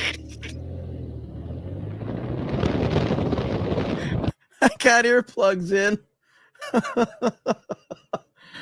Oh, man. Anyway, that took me down a little memory lane. But yeah, that's because you started that right there, Munchie Ninja. You started that. You took us down that rabbit hole. So good job on that one. Greg McCormick says, yo, Jay, tweeted you a meme of Hegseth firing the military fig transmissions. Hope you can repost it. Thanks for the hard work and not being a shill for the the Whittle Hat Gang. Yeah, I mean, I don't get caught up on all the, I'm not pro or anti either. I don't care about that argument. So don't thank me for, I'm not on anybody's side on that. I think the pro-Israel side and the anti-Israel side is just as annoying as each other. I kind of feel like, Trump had a tweet with, this is how I feel about that. Like, why would I get involved in that shit? So right here, this is essentially my stance on that. Because people are always trying to like drag me into it. And I'm like, I don't want, this is my stance on it right here. The pro-Israel side and the anti-Israel side. This is my stance on it. So Taliban is our enemy. ISIS is our enemy. We have an area that I brought up with our generals 4 or 5 weeks ago where Taliban is here, ISIS is here, and they're fighting each other. I said, why don't you let them fight? Why are we getting in the middle of it? I don't want anything to do with it. They're both our enemies. Let them fight. Sir, we want to do it. They go in and they end up fighting both of them. It's the craziest thing I've ever seen. I think I would have been a good general, but who knows? There you go. So ultimately, like, there's always like these people that are like wanting to recruit you to their fights. And I think it's super gay. Just like somebody in the chat says, this is the same stance Jeremy has on Goonergate. Only emotional women need other men to fight their battles. So if you need me, an internet commentator, to share your opinion, That's your fucking problem, not mine. So if you need me to take a certain stance on Goonergate to make you feel better, that's a female problem that you have, not for me. So I don't need other men to fight my battles for me. You shouldn't need other men to fight your battles for you. If you have a strong opinion on something, then go for it, you know? But whining and crying and begging people to jump on your side is the gayest fucking thing ever. I need Jeremy to share my opinion on Goonergate. And if he doesn't do it, he's not brave. It's gay. Garfield's Bizarre Adventure says, first Vic got screwed by the industry. Then he got screwed by Nick Rekieta and his buddy Ty Beard. They encouraged Vic to pursue legal action and then botched the case. Now Vic owes hundreds of thousands of legal fees. Well, I've met Vic Mignogna several times now at conventions and stuff like that. We were on a couple of panels, like Anime Matsuri. Super nice guy. But I don't. All I know is that the I stand with Vic side and the anti Vic side, the I stand with Vic side always seemed far more welcoming, and the anti Vic side basically told me that I'm banned from anything if I don't take their position. So then I was like, okay, well then I stand with Vic. 100% all day long. If you're going to ban me because I don't share your opinion, then fuck off. I will share the opposite opinion. And the anti-Vic side proved point blank, because I never wanted to get caught up in it, but I got caught up in it because I needed to call out Pensacola for their behavior, because that's my local convention, and I had to. I was like, I can't not call them out. I mean, I have press passes with this convention. They're acting childish. It's my local hometown. Like, so this is where I live. So I have to call them out. And of course they didn't like being called out. So I got banned. So Samuel for 20 says, I agree. We need a solid plan. But the moment the cartel decides to move to the U.S. citizens in a big way, it's game over. The last thing anyone in the world wants to do is give Americans a reason to unite under a single cause. 100%. Thank you, Samuel. I appreciate that. And this is also, was Leighton gay? Is Trump helping out Hawaii as well? I haven't heard any reports on that. I'm sure he's looking at everything. What particular is going on in Hawaii? Some up from last or 2 years ago when The Rock and Oprah were trying their shit. Let's see. Looking right now. The Maui fires. Yeah, that's what I figured. Okay. Let me see. Stress level says, I was agreeing with your stance. Damn it. Okay. Fair enough. There's a lot of people that are mad because I won't get involved in the Goonergate stuff, which I did say I'm against censorship. I disagree with Melanie Mack. I agree with Smash JT and Hypnotic and Savvy. And I essentially said Savvy basically ended the whole thing. With that said, I am making videos on it. I don't really care. I'm not going to talk about it on Twitter. But I think censorship in media is a bad thing, because if you can't define the line, if you can't give a clear, definitive line on what the censorship is, you're just opening Pandora's box. And if your definition of a video game, like The First Descendant, is that's pornography, then we can just never have another video game ever, apparently, because holy shit, that is insane to think about. But I apologize thinking you were calling me out specifically. Gay Carpenter says, my balls don't swing as low as the big boy supers, but as a video request, can I get a simple Jeremy? It deserves a Cobra Cast viewing. What do you mean by that? You mean the intro that we're doing? You want me to play that? I have to download it. If that's what you're talking about, let me know if that's what you're talking about. Chad Late says a retired major as sec dev, giving orders to generals. I love it. Also, he will keep them in line. So what Millie did won't happen again. 100%. Let me see. Where are you at? All right. For who was it that I called out mistakenly? I'm going to drop some gifted memberships in your name. Here we go. That's what I do. If I fuck up, I have to gift memberships. I don't make the rules. I just have to follow them. Okay. So I have to give some memberships. Who is it? Who is it, Cam Man? I got to credit him though. I got to give you credit. You got to have credit for it.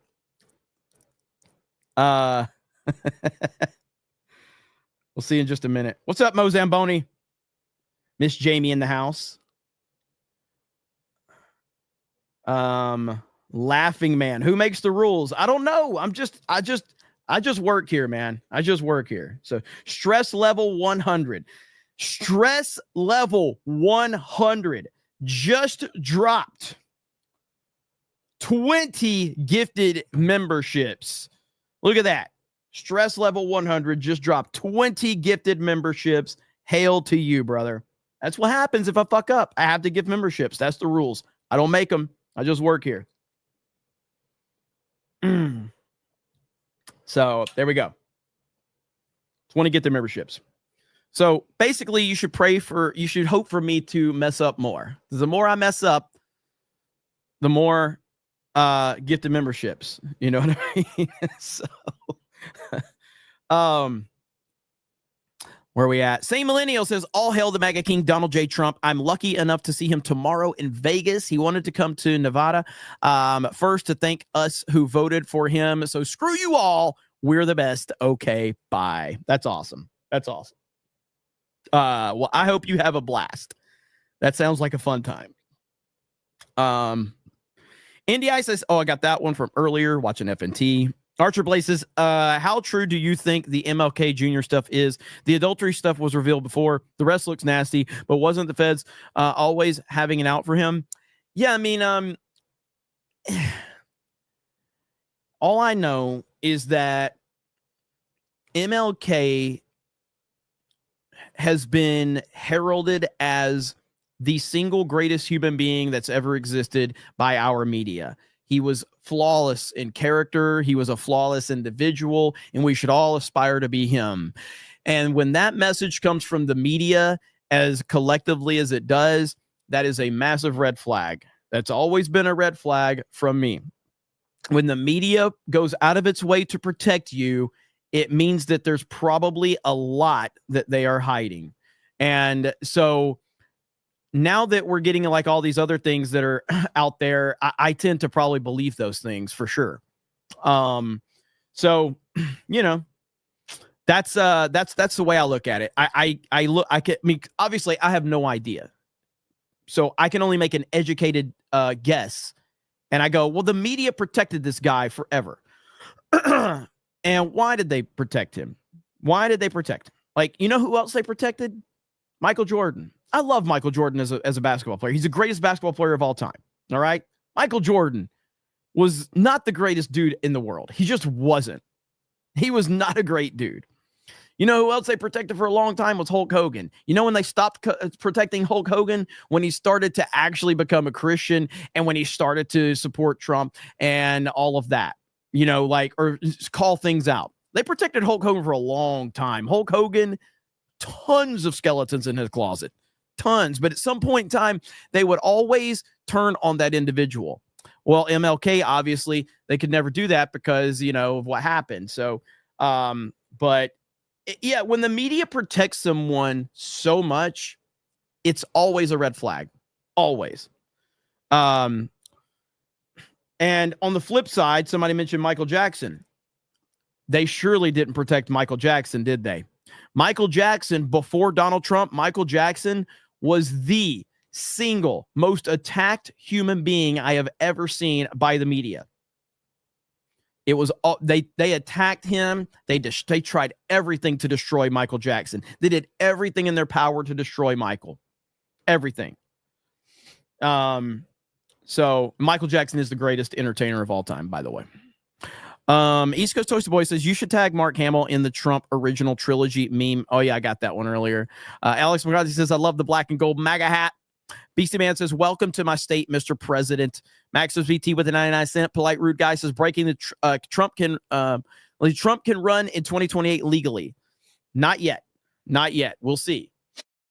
Grand Potato says hi Jay.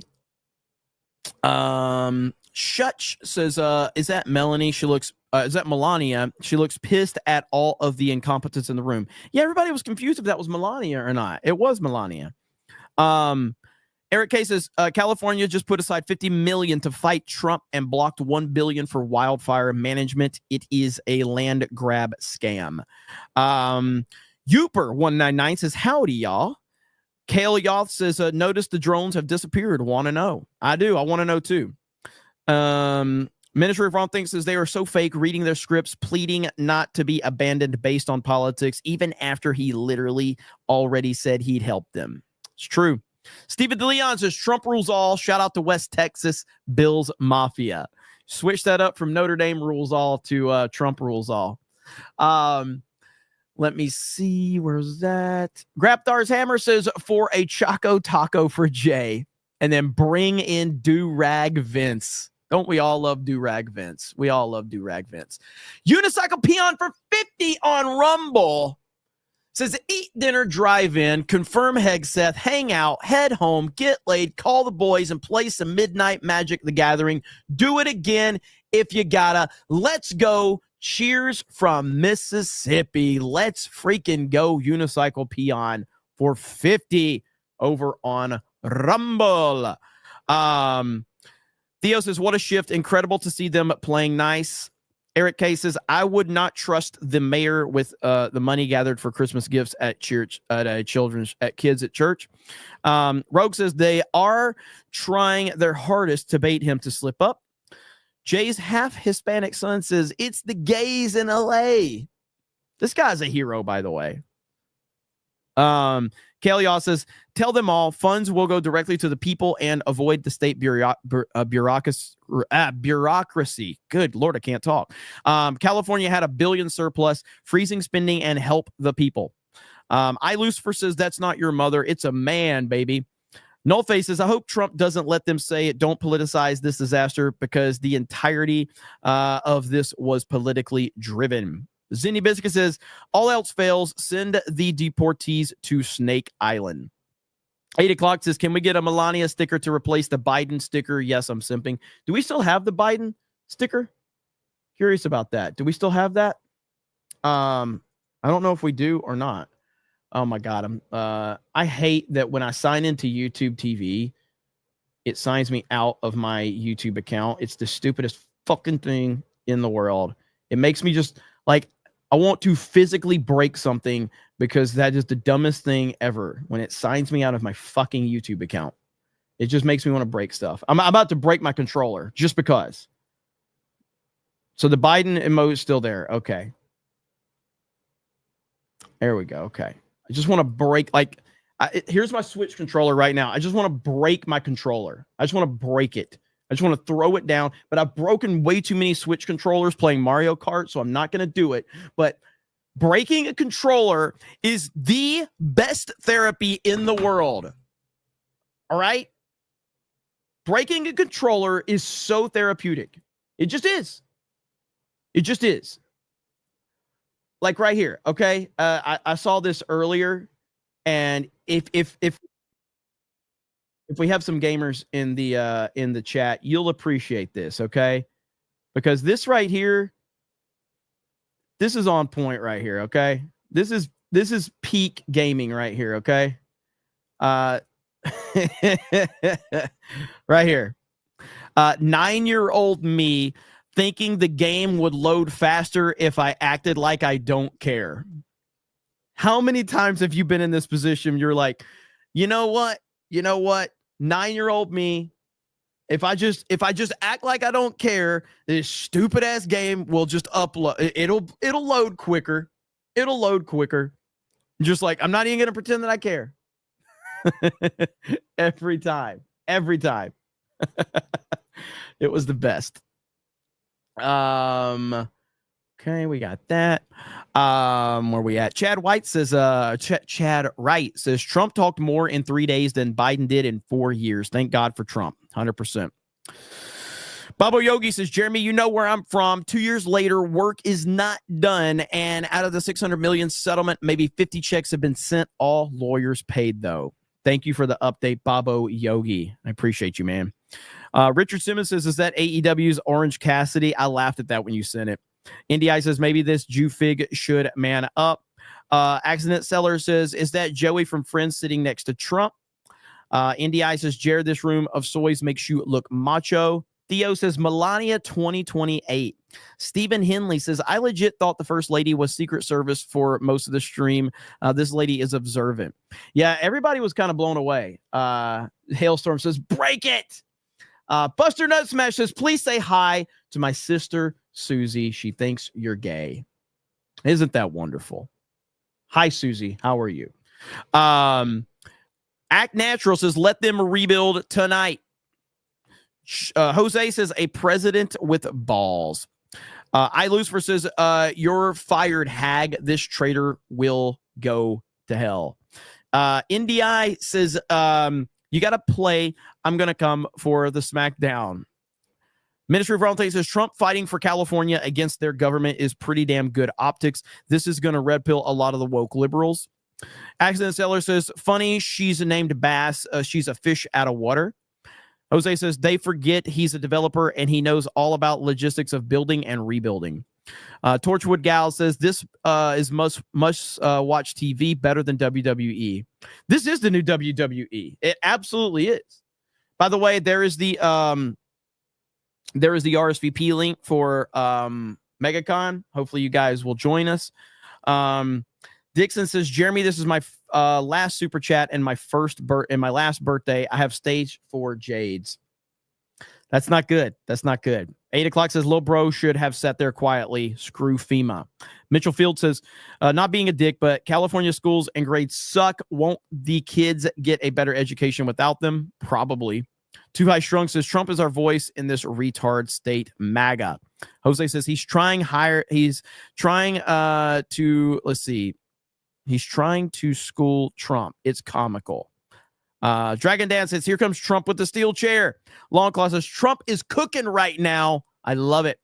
Ministry of Wrong Thing says, we are back. Rogue says, real estate mogul versus sniveling state bureaucrats. Yeah, who do you think's going to win that one?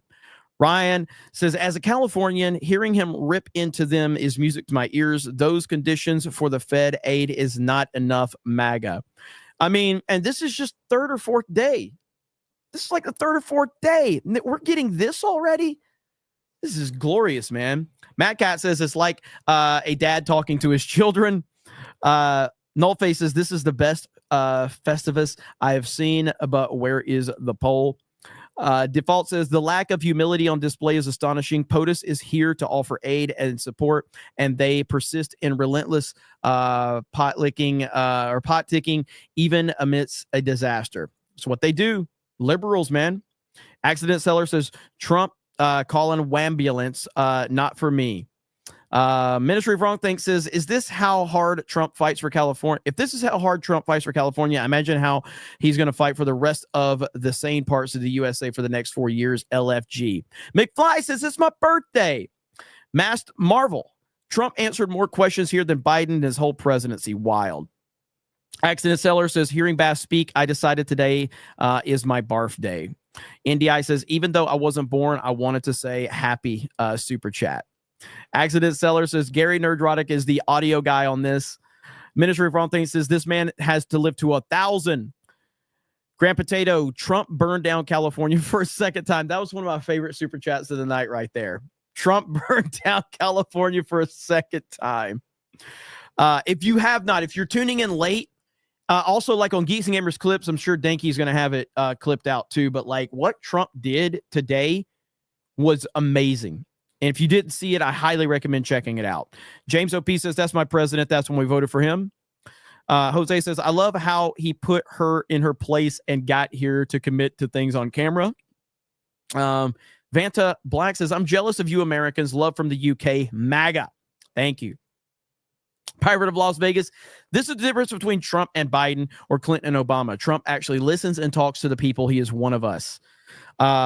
Centurion says, apparently the Secret Service agent who looks a bit like Zuckerberg and was the first to Trump has made the new head of Secret Service. Yeah, I guess, that's what I heard. Phantasmus Knox says, Trump, are you tired of winning? Let's keep winning. 100%. Trucker Mark says, sharp as attack. Any word on who his press secretary is going to be? Yeah, it's is it Caroline Leavitt? Yeah, we've already got that was announced months ago. Hot Dice says, shout out to the IDOTs of the snake pit since 199. Jose says, he is so much better than the first time. You can tell Melania is different as well. Agreed. Fantastic Mr. Knox says, Trump, are you entertained yet? You will be. Slick Rick says, vote Hegseth in. It's what we the people want. Every corner of this government needs to be made uncomfortable and shaken down to its studs. Dan says, it's the macho ma'am tranny savage. We'll show that one more time. It's just too good, man. It's just too good. You need to settle down and mind your business, okay? Both of you guys? Ma'am, once again, ma'am. I said both of you. No, you said sir. Once again, it's ma'am. I actually said both of you guys. It was a general. Right beforehand, you fucking said sir. Sir? Okay. Motherfucker, take it outside. If you want to call me sir again, I will show you a fucking sir. I apologize. Motherfucker. I apologize now.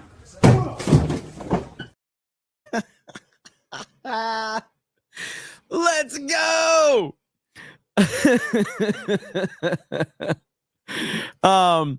Let's see. Vantaflex says, if only Trump was decades younger to be an emperor. That's the only thing, man. It's sad. It's sad that Trump is like, I wish Trump would have like started to get involved in politics when he was like in his 50s, you know, but of course we wouldn't have him now. So, Indy Eye says, read supers while you wait. She's just naming names. Accident Seller says, you see the vid from Rebel News where they confront CEO of BlackRock, Larry Fink, walking the streets of Davos. He looks so pissed. You could react to it. I haven't seen that one. Alexa says, Mr. Jackoff. Marmillan says, man defending FEMA. But Mr. President, what about Rhode Island? How about you worry about Cali, your state? Exactly. Eric K says, Durag Trump should have walked into the meeting. That would be glorious. Grand Potato says, Alaska apologizes for Lisa Murkowski. She was great before bending the knee to Obama. She needs to be gone. Need to get her out. Alaska, get her the fuck out. Ministry of Wrong Things says, love Trump, but no POTUS should get statues carvings until after they pass away. It's an unspoken rule to prevent similarities with dictatorships. I do understand that. I do. Incredible Lad says, I wouldn't mind Anna Paulina Luna's two big personalities put on Mount Rushmore. Just saying. We all respect Anna Paulina Luna. We all respect her. Patrick Kennedy says, put on your lucky MAGA hats. Mathayan says, as a Norwegian, this confirmation hearing seems so strange to me. The elected president should be able to assemble his cabinet as he wishes. Harley Dave says, first time super chat on my birthday. Here we are in North Carolina, are putting up a ton of pressure on Tillis. Thank God for X. Yes, Elon changed, regardless of your opinion of anything Elon Musk changed the history of the United States when he bought Twitter. He did. He changed everything. Unicycle Peon says, Jeremy, where is that page that has the top super chat people? Like the one that you had as number one on Inauguration Day. Was trying to find it so I could show my friend. Or can a mod link it? My search FU is weak. It's called, what is it called? It's called Playboard. If you just Google most super chatted YouTubers, it should come up as one of the first results. But it's called Playboard. But yeah, I'm sure the mods can drop a link over there on Rumble. Oh, there he goes. Cam-Man's already got it. So Cam-Man's already on it right there. So yes, we were the number one most super chatted channel in the world on Inauguration Day, which is still insane to me. Right here. Crazy. Worldwide. The most super chatted channel in the entire world. Right there. That is crazy. Like, I just can't believe it. So yeah, most super chats in the world on Inauguration Day. So thank you. That is a testament to all of you. That has nothing to do with me. I'm just a retard here sitting around. Laughing Man with a gifted membership. Thank you, Laughing Man. Laughing Man called it though. Laughing Man did predict we would be number one on Inauguration Day. He did. Oh shit. I didn't mean to put that up. But I mean, I used to show all this anyway. So there's chat revenue, new members, all that crap. Laughing Man with a gifted membership. Right, the guy says, at least we know Mitt Romney can't vote on Pete's nomination. Gabe says, here is a $5 because of you being throttled. You haven't shown up in my feed at all in the past, whereas you always had before.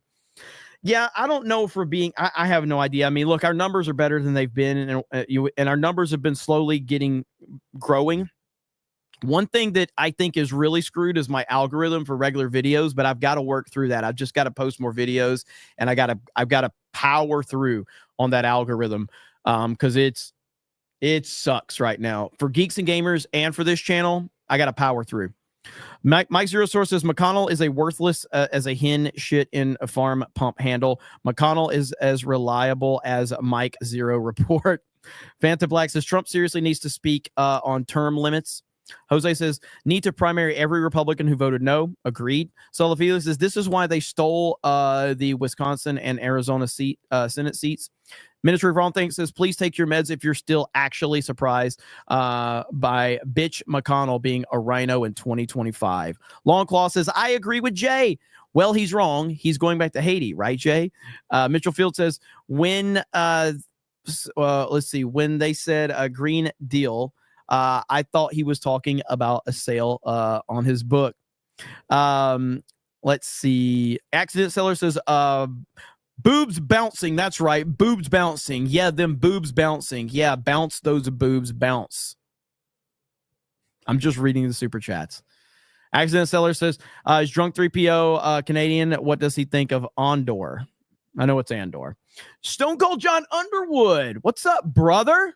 Look at there. Stone Cold John Underwood in the house. How you been, man? Long time no see.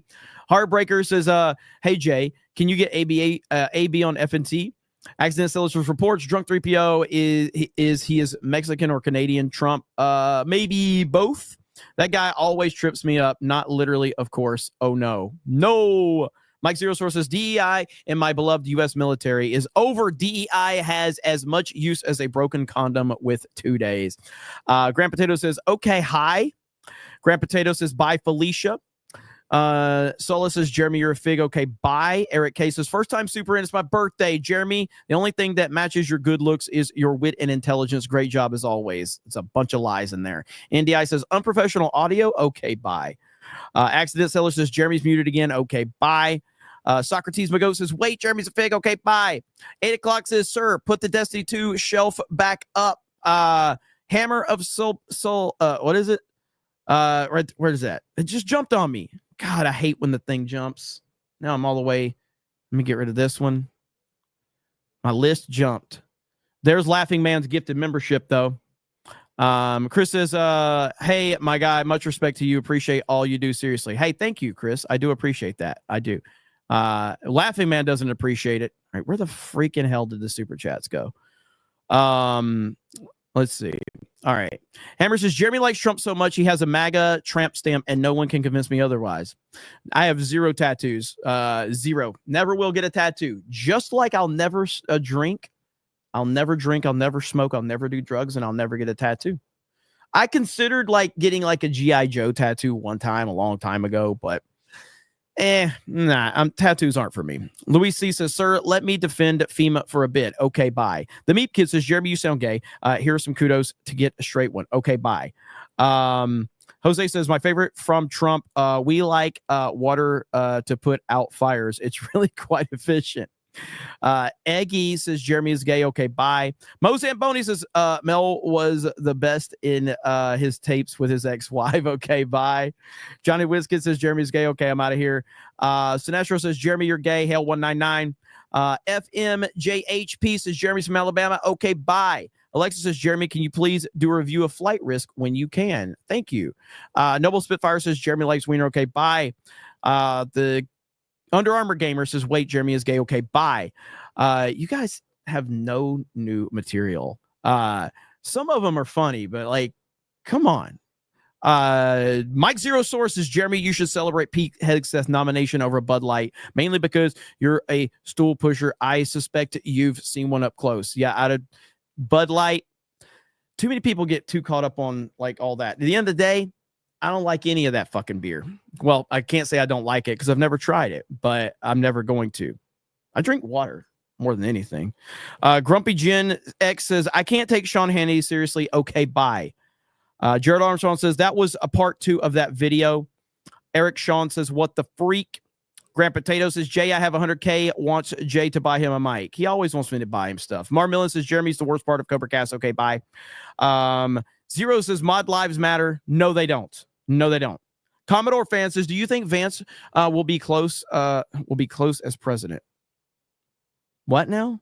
Do you think Vance will be close as president? What do you mean by that? Aurora Uplink says, the trouble with Hollywood is all the writing was getting too obvious and literal. First, they put all their films and studios on a metaphorical fire. Axel Jesus says, don't mess with Mel Gibson. He tore down a house on a cliff in his truck on video. I saw it. Stone Cold Mike Zero, and that's the bottom line because Mike Zero said so. John Papa Sergio, Mel Gibson. What if I do rob ya? Okay, bye. We need to get that clip put into the rotation. Hayden Wayne says, Jeremy, I just tagged you in a quick minute and have a video on X. It made me laugh. It's appropriate. AOC is the feature creature. Oh my God. AOC used to be pretty hot. She's kind of hit the wall. Hope says it's not dragging her because she's 3 chins deep in VA drama. Her name is Monica Rial. Is it Rial? Is that how I say that? Rial. She plays Bulma in Dragon Ball Z. Ask Savvy about her and she'll spurg out. I think that's the one that was there. Hope says, imagine a woke voice actor, then imagine Monica Rial. Alex Slusher says, I 100% agree. It's not our war to get involved in. When would you get between a lion and a tiger fighting or just let them fight it out? Exactly. Dragon Dance says, I said a Twitter DM since you don't get alerts. Hailstorm says, break it. Axel Jensen says, 9-year-old me, if I press the button harder, do I do more damage? That's how I still play video games. Gaming Punk 360, can we just shut the F up about coup forever? No more jabs, boosters, and mandates. It's been 5 years. Society is 100% done with it. Move on. I mean, I agree with the sentiment, but we haven't talked about the coup all night. We haven't talked about the coup in months. This is probably the first time I've talked about it because of your super chat. Just saying. Grand Potato says this super identifies as a first-time super. Okay, bye. I lose versus Trumpy Trout. No bass in this pond. Crazy Clown Town. Tomorrow's Az's birthday. Also mine. It is also National Opposite Day, which explains why I'm not normal. Lapco with 5 gifted memberships. Thank you. Storm Shadow says, I, Jeremy Prime, am the GameStop lady boy. Okay, bye. Commodore Fan says, will Vance be as powerful as president? No. I don't think anybody's going to be as powerful as Donald Trump. Trump is a special once in a lifetime type of personality. He just can do things that nobody else can do and get away with things that no one else can get away with. But that doesn't mean he can't be great. But Trump, it's just like anything else. Like I brought up the comparison of Stone Cold Steve Austin and Trump, and how I said Stone Cold Steve Austin literally changed the entire landscape of the professional wrestling world. And that's what Donald Trump has done to the world of politics, which obviously means he has a much greater reach. But like Donald Trump has changed everything, just like Stone Cold Steve Austin changed everything in the world of professional wrestling. Trump changed everything then. But no one to this day has ever been able to keep that level of influence and popularity and power that Stone Cold had, because Stone Cold was a once in a lifetime, personality. So Trump is just different, man. He's just built different. Now, Barron has the opportunity because he's going to be Donald Trump's son. He's got this aura and this charisma about him, but that's whatever we're talking 20 years down the road or something like that.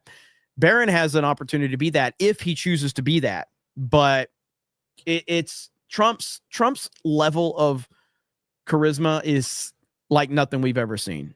We've never seen it. Lapco says Trump needs to start taking off his belt every time he walks in a room. Dude's on a mission, and I love it. 100%. Let's see. Mod Eric says California Coastal Commission is totally corrupt. I have dealt with them too. Minor crack in the lid of the dam above the Pacific Palisades. It did not even need the lid, and it has been empty for a year. Lid is just for evaporation. Southeastern Kaiju says their goal is to get Pete unhinged and then use it against him. Gutless punk move. True Mr. Gentleman says, I don't want Jeremy to share my opinion on anything. His takes are always bad, and him sharing my takes would make people take them less seriously. He also looks like he's mid-transition with his hat off.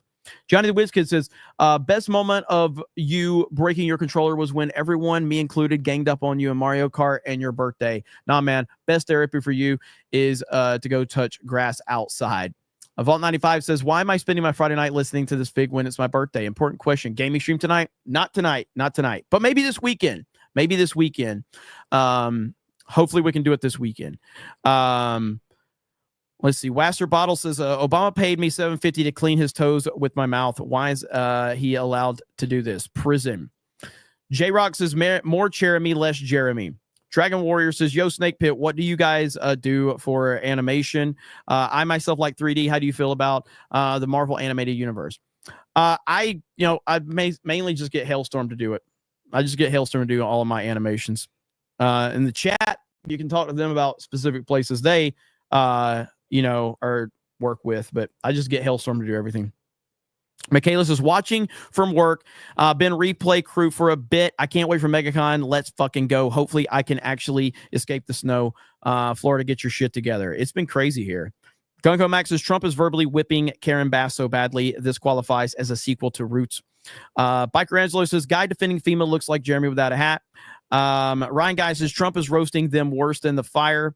Scotty says, hope it's false. Looks like Tom Tillis will derail the nomination. Didn't happen, but they tried. Little Orphan Funkhauser says, Jay, since you're here and I know you're the real boss at Geeks and Gamers, tell that fig above you to stop rooting for the Dolphins. He's a jinx. Clearly I'm not. Dolphins haven't won shit since the 70s anyway. But got the second best quarterback you've ever had, Tua. He's the second best quarterback the Dolphins have ever had. John Goat says Trump, crazy Kathleen Kennedy, total disaster. She destroyed the franchise. It should never happen. They had a great thing and they killed it. Greedo Gaming says, I agree with Jay. Alley Cat says, excuse me, darling. Women did vote and we voted for Trump. CM says, can we get an okay bye emoji? Sonny Kim says, y'all need to come to the Midwest. Omaha is probably the best location because Denver sucks. We can all go to the zoo. Dana White says, let's enjoy these 4 years because Trump is the greatest president of all time. Okay, bye. 100%. Baba Yogi says, shut the fuck up and let Jeremy talk. He's smarter. Harley Davis says, Jeremy, you don't read chat, but we did talk about the U.S. military and the Marines being deployed to the southern border, or did we? They are on the ground. I haven't talked about that like in depth or anything like that. There's just been so much else going on. Skeleton VA says Beardo said he wants to invite Tom Brady over for dinner. I think Beardo wants Tom Brady to kiss him on the mouth the same way Tom does his son. Okay, bye. And we are caught up. So 3.5 hours, Cobra Cast in the books. Thank you guys so much. Really do appreciate it. I am probably going to do a Square Up stream this weekend at some point to catch up on the Inauguration Day stream. I don't know what day, either Saturday or Sunday, but I plan on trying to do that. So it's going to be fun. It's been a great day. Pete Hegseth has been confirmed. Donald Trump went to North Carolina. Then he flew to California. He put the smackdown on Californians right in front of their faces, a bunch of politicians anyway, and he won the people over in California that were there because he's there for the people. That's all he cares about, making America great again, caring about the American people and doing what's best for the people and getting rid of the red tape and all the bureaucracy and all that bullshit. So it was beautiful to see. Harley Davidson is not caught up. Okay, bye. So we'll see how it all goes. But yes, thank you guys so much. Awesome stream. Appreciate the chat as always. I will work on getting some more updated emojis along the way. So thank you guys so much. Laughing Man says, congratulations, streaming less than since inauguration. Yeah, that's not working out too well for me, is it? Can't stop, man. There's too much going on. I can't stop. Mitchell Field says, when is Jeremy getting their own channel? We can then to 1,000 subs in the first week. You think we can get 1,000 subs in the first week? I don't know. We'll see. But yeah. Boomy Bob says, now Jeremy says he likes the Snake Eyes movie for my birthday. Noble Spitfire says, Jeremy dropped a fat slur last night. It was awesome. Sounds like Jeremy. Sounds like it. Let's see. Okay, so we're gonna leave you with Sabaton because the Emperor demands it. So here we go. MAGA, everybody. Have a good night. We'll talk to all of you later.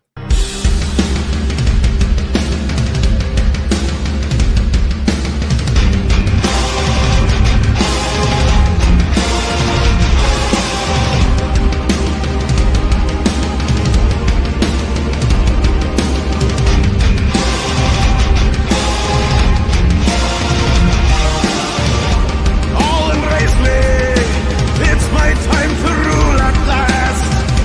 15 years have all been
call Biden a criminal. Why is that? He is a criminal. He's a criminal. He got caught. Read his laptop. And you know who's a criminal? You're a criminal for not reporting it. You are a criminal for not reporting it. Let me tell you something. Joe Biden is a criminal, and he's been a criminal for a long time. And you're a criminal in the media for not reporting it. Good luck, everybody. Have a good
On Friday, I was about to go get dinner for my kids when Donald Trump Jr. attacked me in his speech at CPAC. Something about me looking like a gender-neutral potato head.